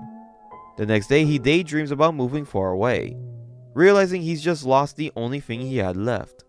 He sneaks into Nanjo's apartment building and then breaks in, finding her new manuscript. He reads it, and he finds it actually really good. He then lies down in her laundry, pressing her underwear to his face, until the door opens and a random man walks in asking who he is. We then cut to Punpun, Nanjo, and Nanjo's ex-husband, Satomi, eating at a diner. Satomi tells Punpun not to get involved with a narcissist like Nanjo. He then also calls Punpun a loser and a useless drag on society. He keeps on antagonizing Punpun until Punpun finally speaks up, saying that he and Satomi are incompatible. Afterward, Nanjo and Punpun walk together. She tells him that her manga is going to be published and that she's pregnant. Punpun is stunned, but Nanjo clarifies that the baby is Satomi's. Punpun asks who she finds more important, him or Satomi. Nanjo replies that Punpun is very important to her, that she'll never see Satomi again, but then asks if he would join her if she got an abortion. Punpun softly says, yes. Days later, Nanjo calls Punpun to tell him that she scheduled the abortion for next week. Punpun decides that after getting his driver's license, that he will move far away. After class, he sees Aiko and then asks if they could talk. It's awkward at first, but then Punpun apologizes to her. In the background, Pegasus can be seen announcing that the world will end in 1 month. Punpun admits that he lied to her about everything: school, his girlfriend, and the fact that he's been looking for her for years. He says that seeing her living such a successful, happy life gives him mixed feelings, but ultimately, he's just grateful to have seen her again. Aiko reminds him that he once promised her that if he ever lied again, she would kill him. However, she forgives him this time, admitting that she lied too. She hugs him and thanks him for always waiting for her, revealing that she has also been waiting for him. They return to Punpun's apartment, where Aiko confesses that she lied about having a boyfriend and also for being a model, though she really is a part of a talent agency but had to quit because she couldn't force her smile. Before leaving, she says that her mom will get angry if she's out for too long. She then kisses Punpun goodbye, and then Punpun bitterly thinks about how selfish she is for renewing her curse on him. We then get a glimpse of Aiko's personal life. She's forced to work a grueling factory job by her mother who's been injured. Her older co-workers constantly make fun of her and they make vulgar comments towards her.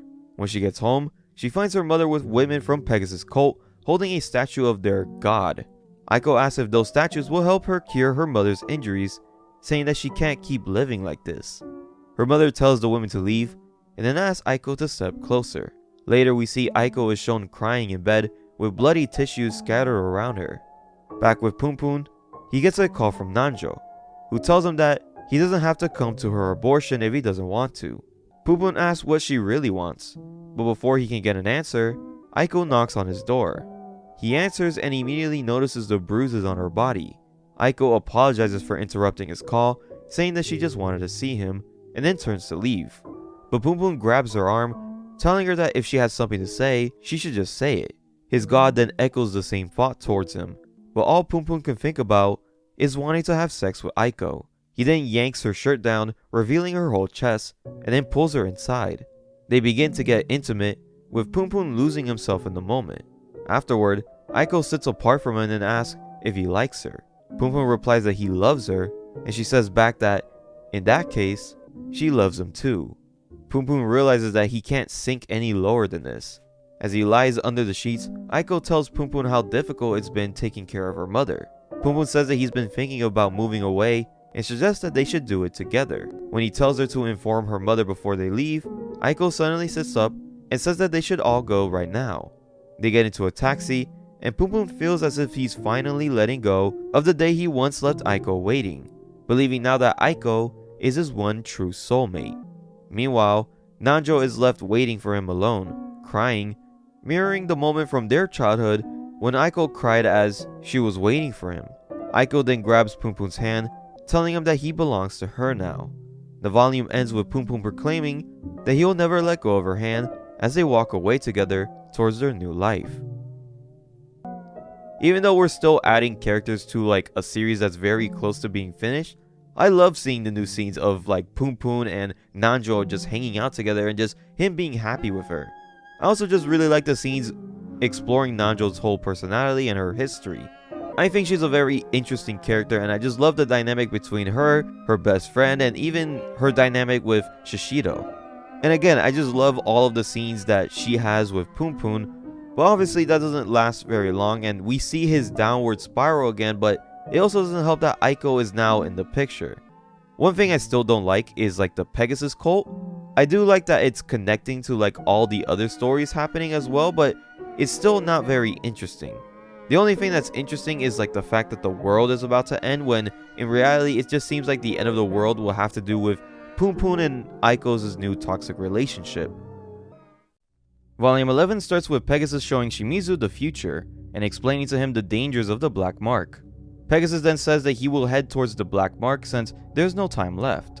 We cut to Punpun and Aiko walking to her house to convince Aiko's mom to let her leave.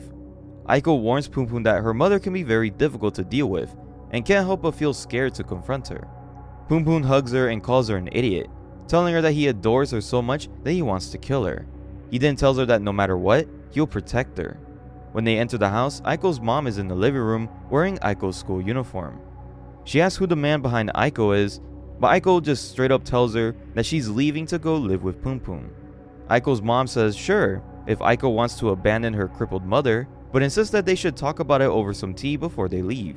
Aiko's mother begins questioning Punpun and starts claiming that Aiko has been lying about her life, lying about getting accepted by a manga magazine, or even about joining a driver's school where she supposedly wouldn't know anyone.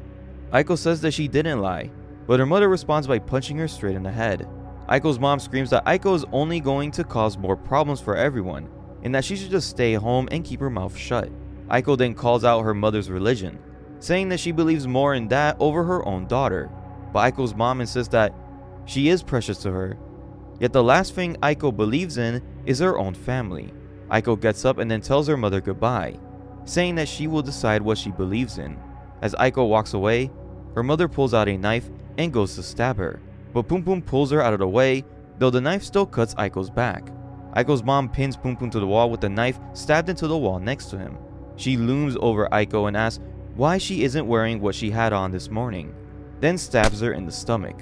As Aiko gasps for air, apologizing, Punpun just stares at Aiko's mom as Punpun's god sits in the corner saying, "I think I've been waiting for this moment.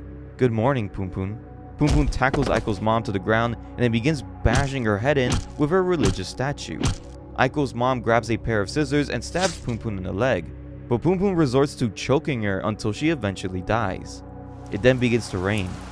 Punpun lets go of the corpse and looks up to see Aiko with tears in her eyes, seeing him now in his new devil form. Suddenly, someone rings the doorbell for a delivery.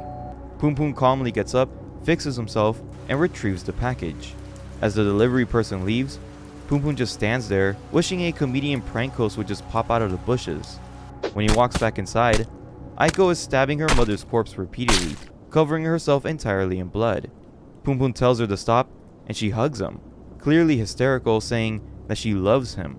Punpun tells her that this was meant to be, and as long as she listens to him, there's nothing to worry about. Later, Aiko's mother's corpse is hidden in a room while Punpun tends to Aiko's wound. Meanwhile, we see Yuichi talking on the phone with someone as his wife Midori, now pregnant, stands nearby. We then cut to a teenage girl talking to her boyfriend when Pegasus suddenly appears, telling her to hush. Inside the living room, Pegasus smashes a woman's nose with a hammer. The woman turns out to be the same person who accused Shishido of stealing, and someone Pegasus identifies as a Black Mark. Pegasus says that he'll destroy her nose with one blow next time, but the woman's daughter jumps in front of her. Pegasus says that they can't allow the Black Mark to live if they want to give people a future, trying to manipulate the girl. However, she ignores him, and both women just scream at him to just leave them alone. Pegasus then runs away, leaving them behind. We then see him at the park with Nanjo's stalker, Wada. The man asks why Pegasus didn't kill the Black Mark when he told the cult that he needed to. Pegasus says that the world must be more ordinary than he thought. and begins questioning what a black mark even is. Wada tells him that he still loves him, and Pegasus replies that they need to go into the universe. We cut back to Aiko and Punpun at her house, with Aiko's mother wrapped in a blanket. The two drive out into the middle of the night and bury the corpse deep into the woods. On the drive back, the silence is awkward and heavy, but Punpun eventually breaks it by saying that he doesn't think they did anything wrong. He tells Aiko to continue living like normal, that no one would care if her mother is dead, and that it's actually a good thing that she died. He says that if she can't handle it, then she should just put all the blame on him. He doesn't care if he's arrested. He only wants Aiko to be safe. But he also says that he has no interest in losing his freedom for the sake of other people's values. Punpun then gets out of the car and walks away. Aiko quickly runs after him, yelling for him to wait. She then collapses to the ground and then begs Punpun not to leave her alone. Punpun just laughs and says, "That's great, Aiko. I'm not scared of anything now." Now this demon or ox form of Punpun, while looks pretty similar to like the Four Eyes form, is actually his most dangerous and mentally broken version of Punpun. While Four Eyes was his version of him losing himself and becoming a different person, the demon form is him completely broken and abusive, fully not caring about anything or anyone in his life. Even Aiko, as we see, he's now manipulating and controlling her. And later on, I wouldn't even be surprised if the abuse against Aiko just gets even worse. Punpun and Aiko drive around different towns and cities, not knowing where they're going. On the road, Aiko explains that she hasn't seen her father since middle school. Her mother never allowed her to see him, so she lost all communication with him. She asks Punpun if he has any regrets about his family, but Punpun just responds with a rant about how much he hates himself and how there are no longer any good people on Earth. They rest at a house where Aiko has a nightmare about her days in high school. While Aiko washes her clothes, she has a nervous breakdown, and Punpun holds her mouth shut so she can stay quiet. However, Aiko bites Punpun's finger, and in response, Punpun punches her to the ground. They sit there silently, questioning how things became this way. The next day, Punpun asks if they should fulfill their promise from long ago, running away to Kagoshima. We cut to Pegasus, who is trying to figure out what the black mark really is, wondering if it even exists. We then cut to Seki, who's having a hard time at work and breaks up with his girlfriend, who is the boss's daughter. At work, a coworker tells Seki to apologize to the boss for beating up his daughter, but Seki has no idea what he's even talking about and decides to just ignore the whole situation. Seki quits his job, but some coworkers warn him that people will come after him if he doesn't confront the boss. Wada then calls Shimizu to help Pegasus out of his depression, but Shimizu accidentally answers a call from Seki instead. Seki asks if Shimizu wants to go with him on a trip to Thailand, and if he could stay at his place for a little bit. Shimizu just stays silent and then hangs up. He looks over and he sees his mother's arm waving goodbye as he leaves his apartment, with tears in his eyes, realizing that his mother is actually gone. We cut to Pegasus cult members trying to cheer him up while Seki meets with Wada to accept the button-pushing job. Wada explains Pegasus' power to foresee the future to Seki. He also explains that there is an infinite music box in the shape of the universe called the Akashica Records. The Akashica Records is singing an unstable tune, and because of that, the world will be destroyed on July 7th. Pegasus cult wants to engrave their song into the Akashica Records to save the world.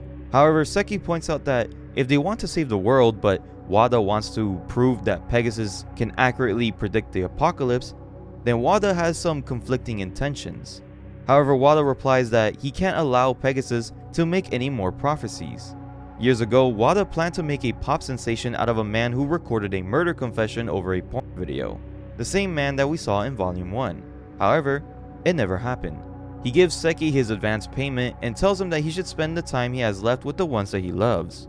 Seki says that he lost that chance with Shimizu. We then see Shimizu thanking Pegasus for believing in him as Pegasus finally stands up, filled with good vibrations. We cut back to Punpun and Aiko in their car. Aiko asks if Punpun will kill her someday, but Punpun tells her to just go back to sleep. She wakes up to see Punpun outside the car, staring at the night sky. Aiko tells him not to leave her alone and then sits beside him. As they look up at the sky, Aiko asks if they could see the Milky Way like they did that one time at the factory. They stop at a small diner near Mount Fuji, and in the restroom, Punpun catches his reflection and sees that he just looks like his god. Aiko and Punpun sit down at a cafe and realize that they don't actually have a plan, no place to stay, and not even a way to change their license plate. Aiko explains that trust is the only thing that's holding them together. Since he only needs to look at her, she asks if it would be easier if Punpun just had one eye, holding a fork towards his face. However, Punpun agrees with her. We cut to Nanjo working on her manga when she gets a call from Miyuki. We learn that Nanjo didn't go to the abortion clinic and that she tried to visit Punpun but he wasn't there. Miyuki says that they should look for him, but Nanjo thinks it's overkill searching for him, saying that he'll just come back soon. The volume ends with Aiko scratching Punpun's eye. Punpun calls her a stupid B word and tells her to do it right, but Aiko can't, because she loves him. Volume 12 continues with Punpun's eye leaking blood as he raises his hand to hit Aiko, but her cries draw attention. Punpun lowers his fist and tells her that he's dedicated to her, so she must prove that she's dedicated to him. Meanwhile, Nanjo and Mimura talk about Punpun and the fact that he's missing. He wasn't at any of his usual spots, and there's no one besides them that he's actually close to. Mimura thinks that he'll come home soon but tells Nanjo that they should start dating, saying that they have a special kind of bond. On June 23rd, Punpun and Aiko are in Kyoto exploring the city. Punpun sees a stand advertising a prison program and then begins to panic, thinking about his family and friends. He then wakes up to see Aiko next to him, telling him that he needs more sleep and that the wounds on his leg and eye aren't helping. He holds her hand and places them around his neck, telling her to squeeze tighter so she could just kill him. She pulls away and then tells him that she can't be alone. Later, they see headlines from Aiko's hometown about a serial robber. Aiko begins to panic, but they decide to just keep on driving. Nanjo and Miyuki meet up with Kaine at a bar to talk about Punpun. Kaine says Punpun didn't have many friends in high school, but he didn't have a bad reputation. Even after their terrible date, Punpun still talked to Kaine and continued being nice to her. Nanjo says that Punpun has a nice guy act and some low self-esteem, but Miyuki calls her out, saying that that's exactly the kind of man Nanjo wants in a guy, a dependent guy that she can keep close, keep in the palm of her hands. But you can't truly understand someone in that kind of relationship. Nanjo then visits Shishido at the hospital. His daughter says that he's been chattier than usual and that Punpun has been collecting cat statues for him. Nanjo is shocked, having no idea that Punpun even visited him that often. Nanjo tells her that they're still looking for Punpun, so Shishido's daughter gives her a key to Punpun's apartment and tells her to call the police if she finds anything weird, especially since Punpun has his real estate exams coming up and still has some driving lessons left. Nanjo arrives at Punpun's apartment and sees blood on his bed sheets. She lies down on the floor thinking about how little she actually knows about him. She checks Punpun's cell phone and then finds his only contact, Midori. On June 25th, Nanjo visits Yuichi and Midori at their coffee shop, but they also don't know where Punpun is. Yuichi says that the last time they talked was on New Year's, when he told Punpun that Midori was pregnant. Yuichi brings Nanjo to the house that he used to share with Punpun and his mother, saying that for a short time, they were a happy family. He says that he knows Punpun wants to open up to Nanjo, but he can't, and that Punpun must really like her because Nanjo is just like Punpun's mother. Yuichi ends it by saying that on New Year's, Punpun told him that he wanted to introduce someone to them, and he knew that that person must have been Nanjo. We then see Nanjo reminiscing about her time with Punpun, and then sleeping beside a portrait drawing of him. In the next morning, her editor offers her a 2-volume manga series and she accepts. However, working that hard would finally make her just like everyone else. And when that happens, who will share her happiness? She then begins to cry and then cut off her hair with scissors. On June 25th, Punpun realizes his checking account is running out of money, so they'll have to sleep in the car for a while. The next day, Aiko is playing in a convenience store while Punpun takes painkillers in the bathroom. Punpun finds Aiko writing her wishes on a tree filled with other people's wishes. Punpun tells her to stop, but she ignores him. Punpun then becomes frustrated and then drags her by the arm, but she starts screaming and crying, drawing a crowd. Punpun lets go and allows her to just have her breakdown. He turns to the crowd and just tells them to stop staring. After the store closes, Punpun and Aiko stay there overnight, with Punpun looking up disturbing things on his computer, like how long a murder sentence is and how to end his own life. On June 28th, Nanjo takes a train to Fukushima, now with a new haircut.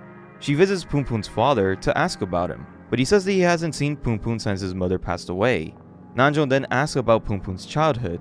Meanwhile, Aiko is in the bathroom changing her dirty bandages while Punpun browses some magazines with a man wearing the same shirt as him, reading Nanjo's one-shot manga. Punpun asks the man what he thinks of it, but the man says that it's boring because none of the characters get it. Back with Nanjo, Punpun's dad takes her to his house.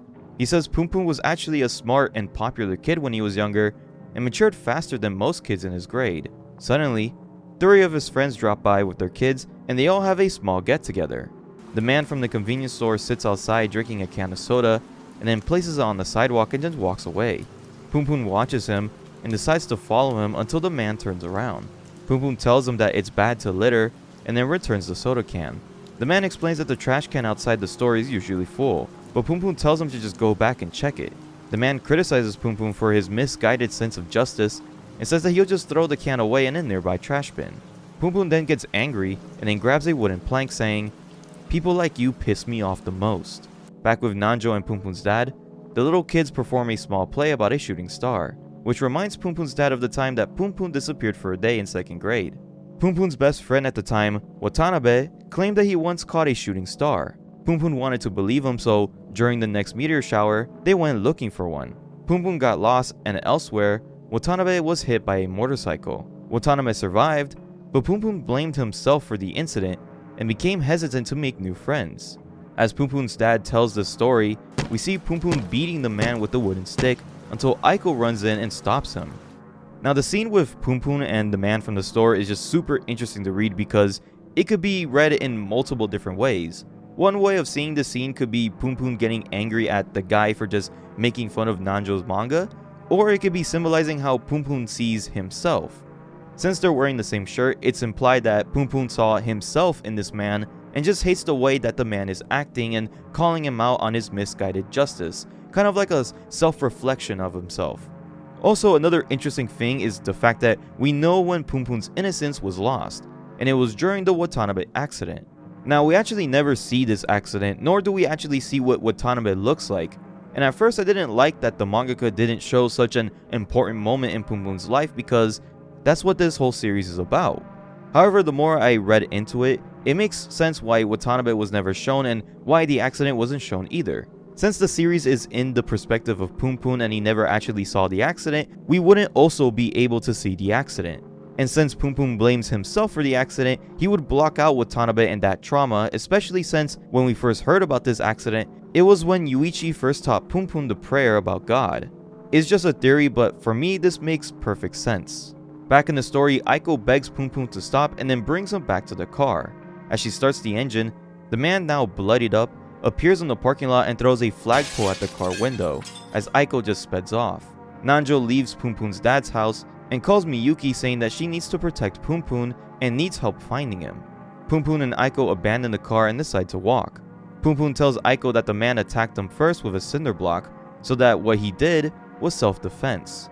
But Aiko says that he's been acting strange. They finally reach Kagoshima, but they sleep beside a store. When Aiko wakes up, she's all alone. She finds Punpun studying a map, and he points towards Tanegashima. June 29th, they take a ferry and arrive at Tanegashima. As they walk near the beach and through nature, Aiko says that she wants to live on the island and get a place with a yard so she can grow some vegetables.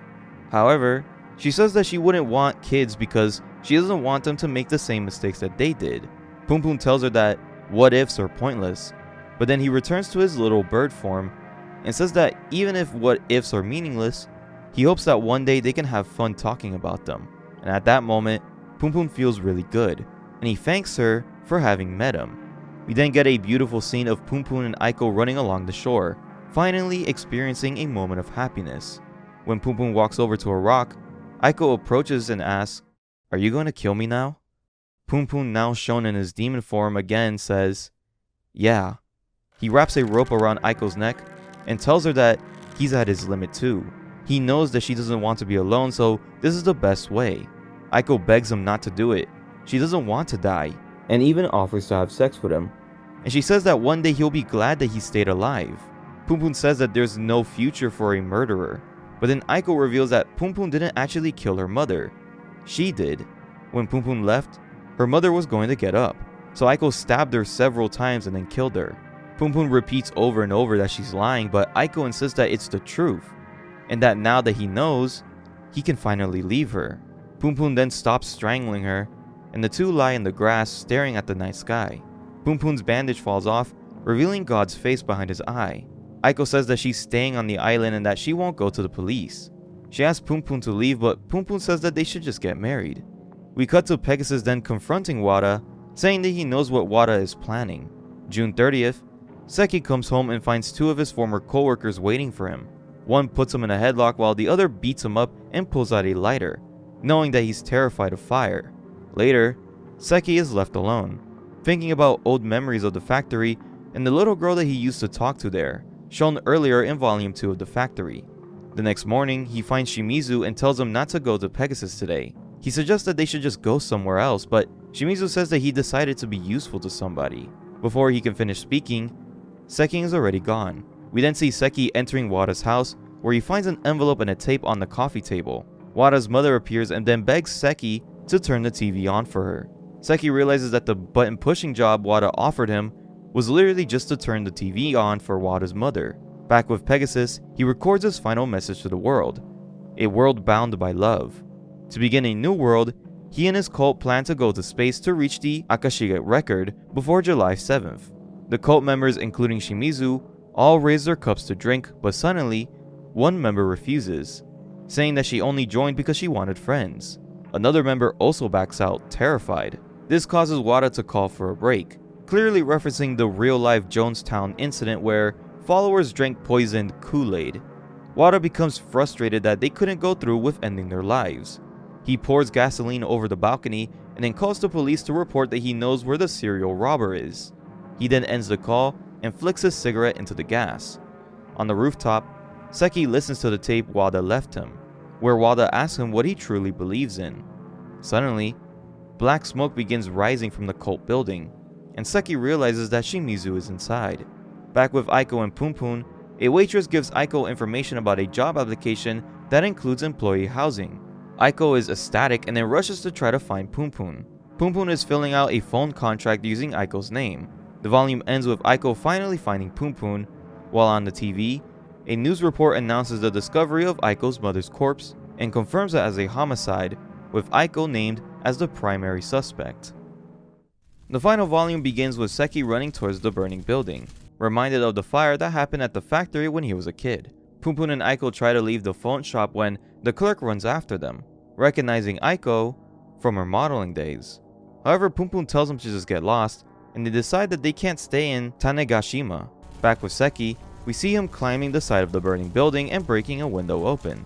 He calls out for Shimizu while moving past cult members, both dead and alive. He climbs over some cabinets and finds Shimizu unconscious and bleeding from his head. As Seki carries Shimizu on his back, he turns and sees Pegasus with his head on fire and a pole pierced straight through his skull. Seki gets Shimizu out of the building, where firefighters immediately rush in to help them. Seki then looks up and sees the dead cult members, including Pegasus and Shimizu, inside the Poop God spaceship, just before Seki loses consciousness. And that seems to be the end of the Pegasus storyline. The Pegasus plotline was definitely a hard one to read through, both entertaining-wise and understanding-wise. While there are many theories and metaphors online about what Pegasus could mean or symbolize, the mangaka himself says that Pegasus was just a way to keep the story interesting.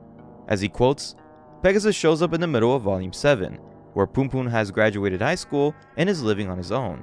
Is the point in the manga with the least going on. It's just Punpun brooding in his tiny apartment. Now that I had that part of the manga there because I wanted to do it, but I also knew that it would be pretty dull on its own. So I thought I should add another story happening on a whole other axis. That's when I decided to use this character I'd put in earlier to do a parallel story. Just as the Punpun and Aiko story is a homage to romantic comedies, the Pegasus Orchestra is actually a homage to shonen manga. Asano then continues saying that Pegasus was a mouthpiece for the things that he wanted to say about real-life events happening in Japan, like the earthquake back in 2011. He quotes, "We had this disaster and a lot of people were complaining a lot, but what I was thinking was, this is pretty much as good a world as there is though. I guess it was me letting off some steam. But in order for me to continue doing Punpun, he was a terribly important character. It's weird because a storyline like the Pegasus cult is made to seem more important than what it looks like in the manga.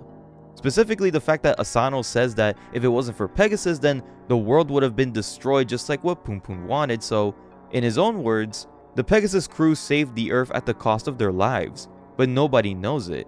That was the concept. Back with Punpun and Aiko, Aiko collapses due to her injuries, and Punpun says that they need to go to a hospital. Aiko says that if they do, she'll just get arrested, which is what Punpun wants.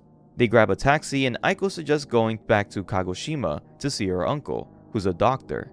However, Punpun says that that's a horrible idea since they don't even know if her uncle would just report them. The same newscast about Aiko's mother plays on the taxi's radio, and the driver pulls into the convenience store to go to the bathroom. Feeling paranoid, Punpun tells Aiko to get out of the car and they walk away. The two walk down deep into the woods and Aiko stops to pee. She suddenly realizes that Punpun plans to kill her and bury her right there. That's why he made her walk through the woods. Punpun tells her to just believe him, but Aiko pulls out a knife and then shoves it into his chest. Punpun pulls it out and calls her a stupid cow, but says that's a good thing. She doesn't need to think anymore. He then turns her around and they have sex until the next morning. Also, something that I didn't fully understand the first time I read this series was the fact that these incidents with Punpun and Aiko were completely unconsensual. And I don't really hear that many people really talking about it, but it could also mean that I just didn't catch it and everyone else did. It was definitely known that in chapter 103, Punpun almost did it with Aiko, but 6 chapters later, even though they did have sex, they both were not in a healthy enough mental state to even accept it. I do think Aiko did want something with Punpun. I mean, she did go over to his house for comfort, after all, but Punpun just wanted to feed into his desires, or at least that's what it looked like. And in this scene in the forest, the same thing is pretty much happening, and their mental state is at its worst it's ever been. It's honestly a really depressing and very uncomfortable scene because it's an abused abuser taking advantage of another person who was abused. Asano did a great job at making it feel realistic, and even though we see that this is a result of Punpun's trauma and poor mental health, it still doesn't excuse his actions. Back with Punpun and Aiko, they arrive at Aiko's uncle's village and finds his hospital, but there's a relocation notice on the door. The entire town has been abandoned for some time. Aiko tells Punpun that instead of trying to find a hospital, she's going to turn herself into the police. Punpun then says that he will take the fall, but then asks Aiko if she was being honest when she claimed that it was her who killed her mother, and she says yes. They find an abandoned house and decide to just rest there. Aiko recalls the night of the factory fire and says that she wished to find love. She looks at Punpun and tells him that if they ever separate, to always remember the night of the factory. Punpun promises, and Aiko closes her eyes smiling. On July 1st, Punpun wakes up to find Aiko gone. He looks around and discovers that Aiko had hung herself. He takes her body down and sees that she had muffled her mouth with her underwear. Punpun carries Aiko's body on his back through the hot village, telling her stories about how he imagined their life together. He admits that he wanted her to keep her promise of killing him. Punpun then stops at a public well to clean Aiko's face and change her clothes. Later, he sits outside an empty house with Aiko's body when 2 school children approach. Punpun tells them that they're on a trip and are just resting. He says that he left Aiko's bag at a phone booth 20 minutes away, so the children tell him to take a shortcut through the shrine, promising that they won't disrupt Aiko while she's sleeping. Punpun then goes and retrieves the bag, but trips and twists his ankle. A piece of paper falls out of the bag, and it's Aiko's written wish. It says, "May you never forget me." When he returns to the house, the children and Aiko's body are gone. We then cut to Punpun's planet as the poop god's spaceship has landed. Pegasus tells his followers, including Shimizu, that they have just won, as he plays some kind of game with a doll.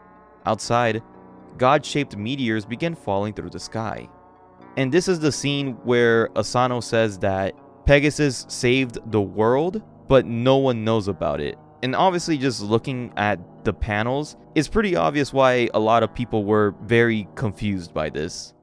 It's July 7th, the long prophesized day, and it's quiet as Punpun then arrives in Tokyo and returns once more to the factory. He wanders inside, seeing flashes of his past from that day. It's revealed that the ghostly figure that Punpun saw as a child was actually the adult version of himself that we see now. Outside, Punpun then talks to his god. God asks if he will return to his old dull life, and Punpun says no, but God demands that he dies. But Punpun replies that it's God who must die. He then takes the knife from Aiko's bag and then rips out his own eye, where God resides. We cut to Miyuki entering Nanjo's apartment, seeing her throwing out some old belongings, including her Milky Way painting. Miyuki, Nanjo, and Mimuro's girlfriend then go out drinking and having fun. Here it's revealed that Nanjo was the girl who knew Seki when he was younger, meaning that Nanjo was actually the mysterious girl from Volume 2. While walking home with Miyuki, Nanjo thinks to herself, what kind of future did she imagine for herself back then? Outside a hospital, we then see Shimizu walking out with Seki, trying to help him get home. However, Shimizu pauses and then asks Seki, "Who are you?" Seki realizes that Shimizu wasn't joking around, and then simply just says, "I'm a friend." We cut to Mimura going around asking Punpun's old classmates about his whereabouts, but no one has heard from him. He then checks his phone and sees missed calls from his girlfriend, while a meteor shower streaks across the sky. Punpun is shown lying on the ground with his eye bleeding, now with no Aiko and no God, wishing that he could just die. He then tells himself goodnight, but then suddenly, Nanjo interrupts him. She pulls him up and then smiles. Punpun wakes up in a hospital room and Nanjo informs him that he had eye surgery. She then reveals that she's writing a new manga and that the main character is a drawing of a little bird, as it's implied that Nanjo is making a manga based on his life. Which is funny because the manga that we're reading right now could be the manga that Nanjo wrote for Punpun. As Nanjo rests in the waiting room, police approach her and ask if she knows Punpun, and then tells her that he's a murder suspect. We cut to Midori giving birth to Yuichi's son, Saora. However, Punpun's god is seen residing in one of Saora's eyes. Punpun then narrates the past year to Aiko. His probation is over, he now works at a real estate agency, Mimura and his girlfriend are now married, and Punpun is helping Nanjo with her manga, and Nanjon's daughter has grown very close to him. However, after all that, Punpun says that he wishes to live a simple life and die quietly, since Aiko can't be the one to kill him. And even though he promised to remember her, it has become harder and harder to do so. He then calls out to Aiko, apologizing and wishing her goodbye, as he wakes up. We then cut to Harumi, one of Punpun's childhood friends who moved away after elementary school. He is now 22 years old and a teacher at an elementary school. He attends an elementary school reunion and then sees a bunch of familiar faces, including Seki, and although Shimizu is absent, it's revealed that Shimizu has become a nurse. The only person missing there is Punpun. Harumi is then later seen with his fiancée as she tries on a bunch of wedding dresses, but she begins having second thoughts and then tells him to just go take a walk. Harumi then wanders around Shibuya, reflecting on how normal his life is. So normal that he feels like he's losing his mind, even thinking about killing people. But then, he bumps into someone, Punpun. They talk, though it's pretty awkward at first. Punpun then brings up their old watching club, breaking the tension. Punpun admitted that he was very lonely after Harumi transferred schools, and Harumi realizes that he felt the same way. Then, a little girl approaches, and Punpun greets her warmly. Nanjo then pulls up and tells Punpun that they've been waiting for him. Punpun crosses the street and we see Punpun with everyone else as they wave goodbye to Harumi, knowing that it will be the last time that they see each other. Harumi doesn't actually remember Punpun's name, but he returns to the school and to his fiancée. Harumi then goes to work and introduces his class to a new female transfer student, where a boy in the middle row sits memorized by her. The series ends with someone saying the phrase, "Humanity is done for." And that is the end of Goodnight Punpun. It is one of the best and one of the most depressing series out there, even if the mangaka himself doesn't think so. And while it may be one of the best, it's definitely not perfect. The stuff with Seki and Shimizu and obviously the Pegasus cult storylines were kind of weird. They were difficult to read through, and at times even Punpun just moping around could feel very boring and repetitive at times. However, it was just great seeing Punpun grow up and seeing everything that shaped him. How he went from being this innocent little bird into this very unstable person. The series is a very realistic depiction of how somebody's life can truly turn out. Things like the inner monologues, the way that Punpun reacts to certain situations, his interactions with some certain people, and even smaller details like the fact that we don't see Yuichi or Harumi or even some people from school after a certain period of time are all just very shockingly realistic. I also know that the ending can be a bit divided among fans of the series, but looking deeper into it, I think it's a pretty great ending, especially if you view the story as something more grounded in real life and told from the perspective of a real person.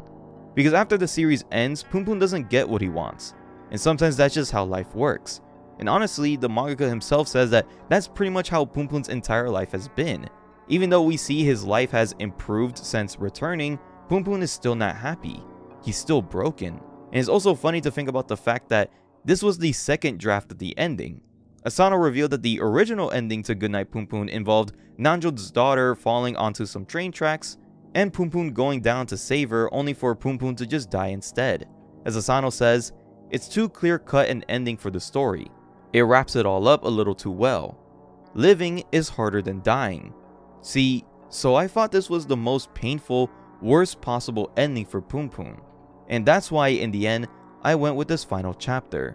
The way people were so divided on the final chapter was exactly what made reading their opinions interesting for me. And I have to 100% completely agree with the mangaka here. This series was fantastic. It was a great deep dive into a child growing into adulthood psychology, and for me personally, it's just one of my favorite stories that I have ever read. But I want to know, what do you guys think of Goodnight Punpun? Did y'all love it? Did y'all hate it? Let me know in the comments below. And why not support the channel by joining the Discord, Patreon, or YouTube memberships with all the links in the description below. And if you want more horror videos like this one, then why not scroll down and hit that subscribe button. But I'll be seeing you guys in the next video.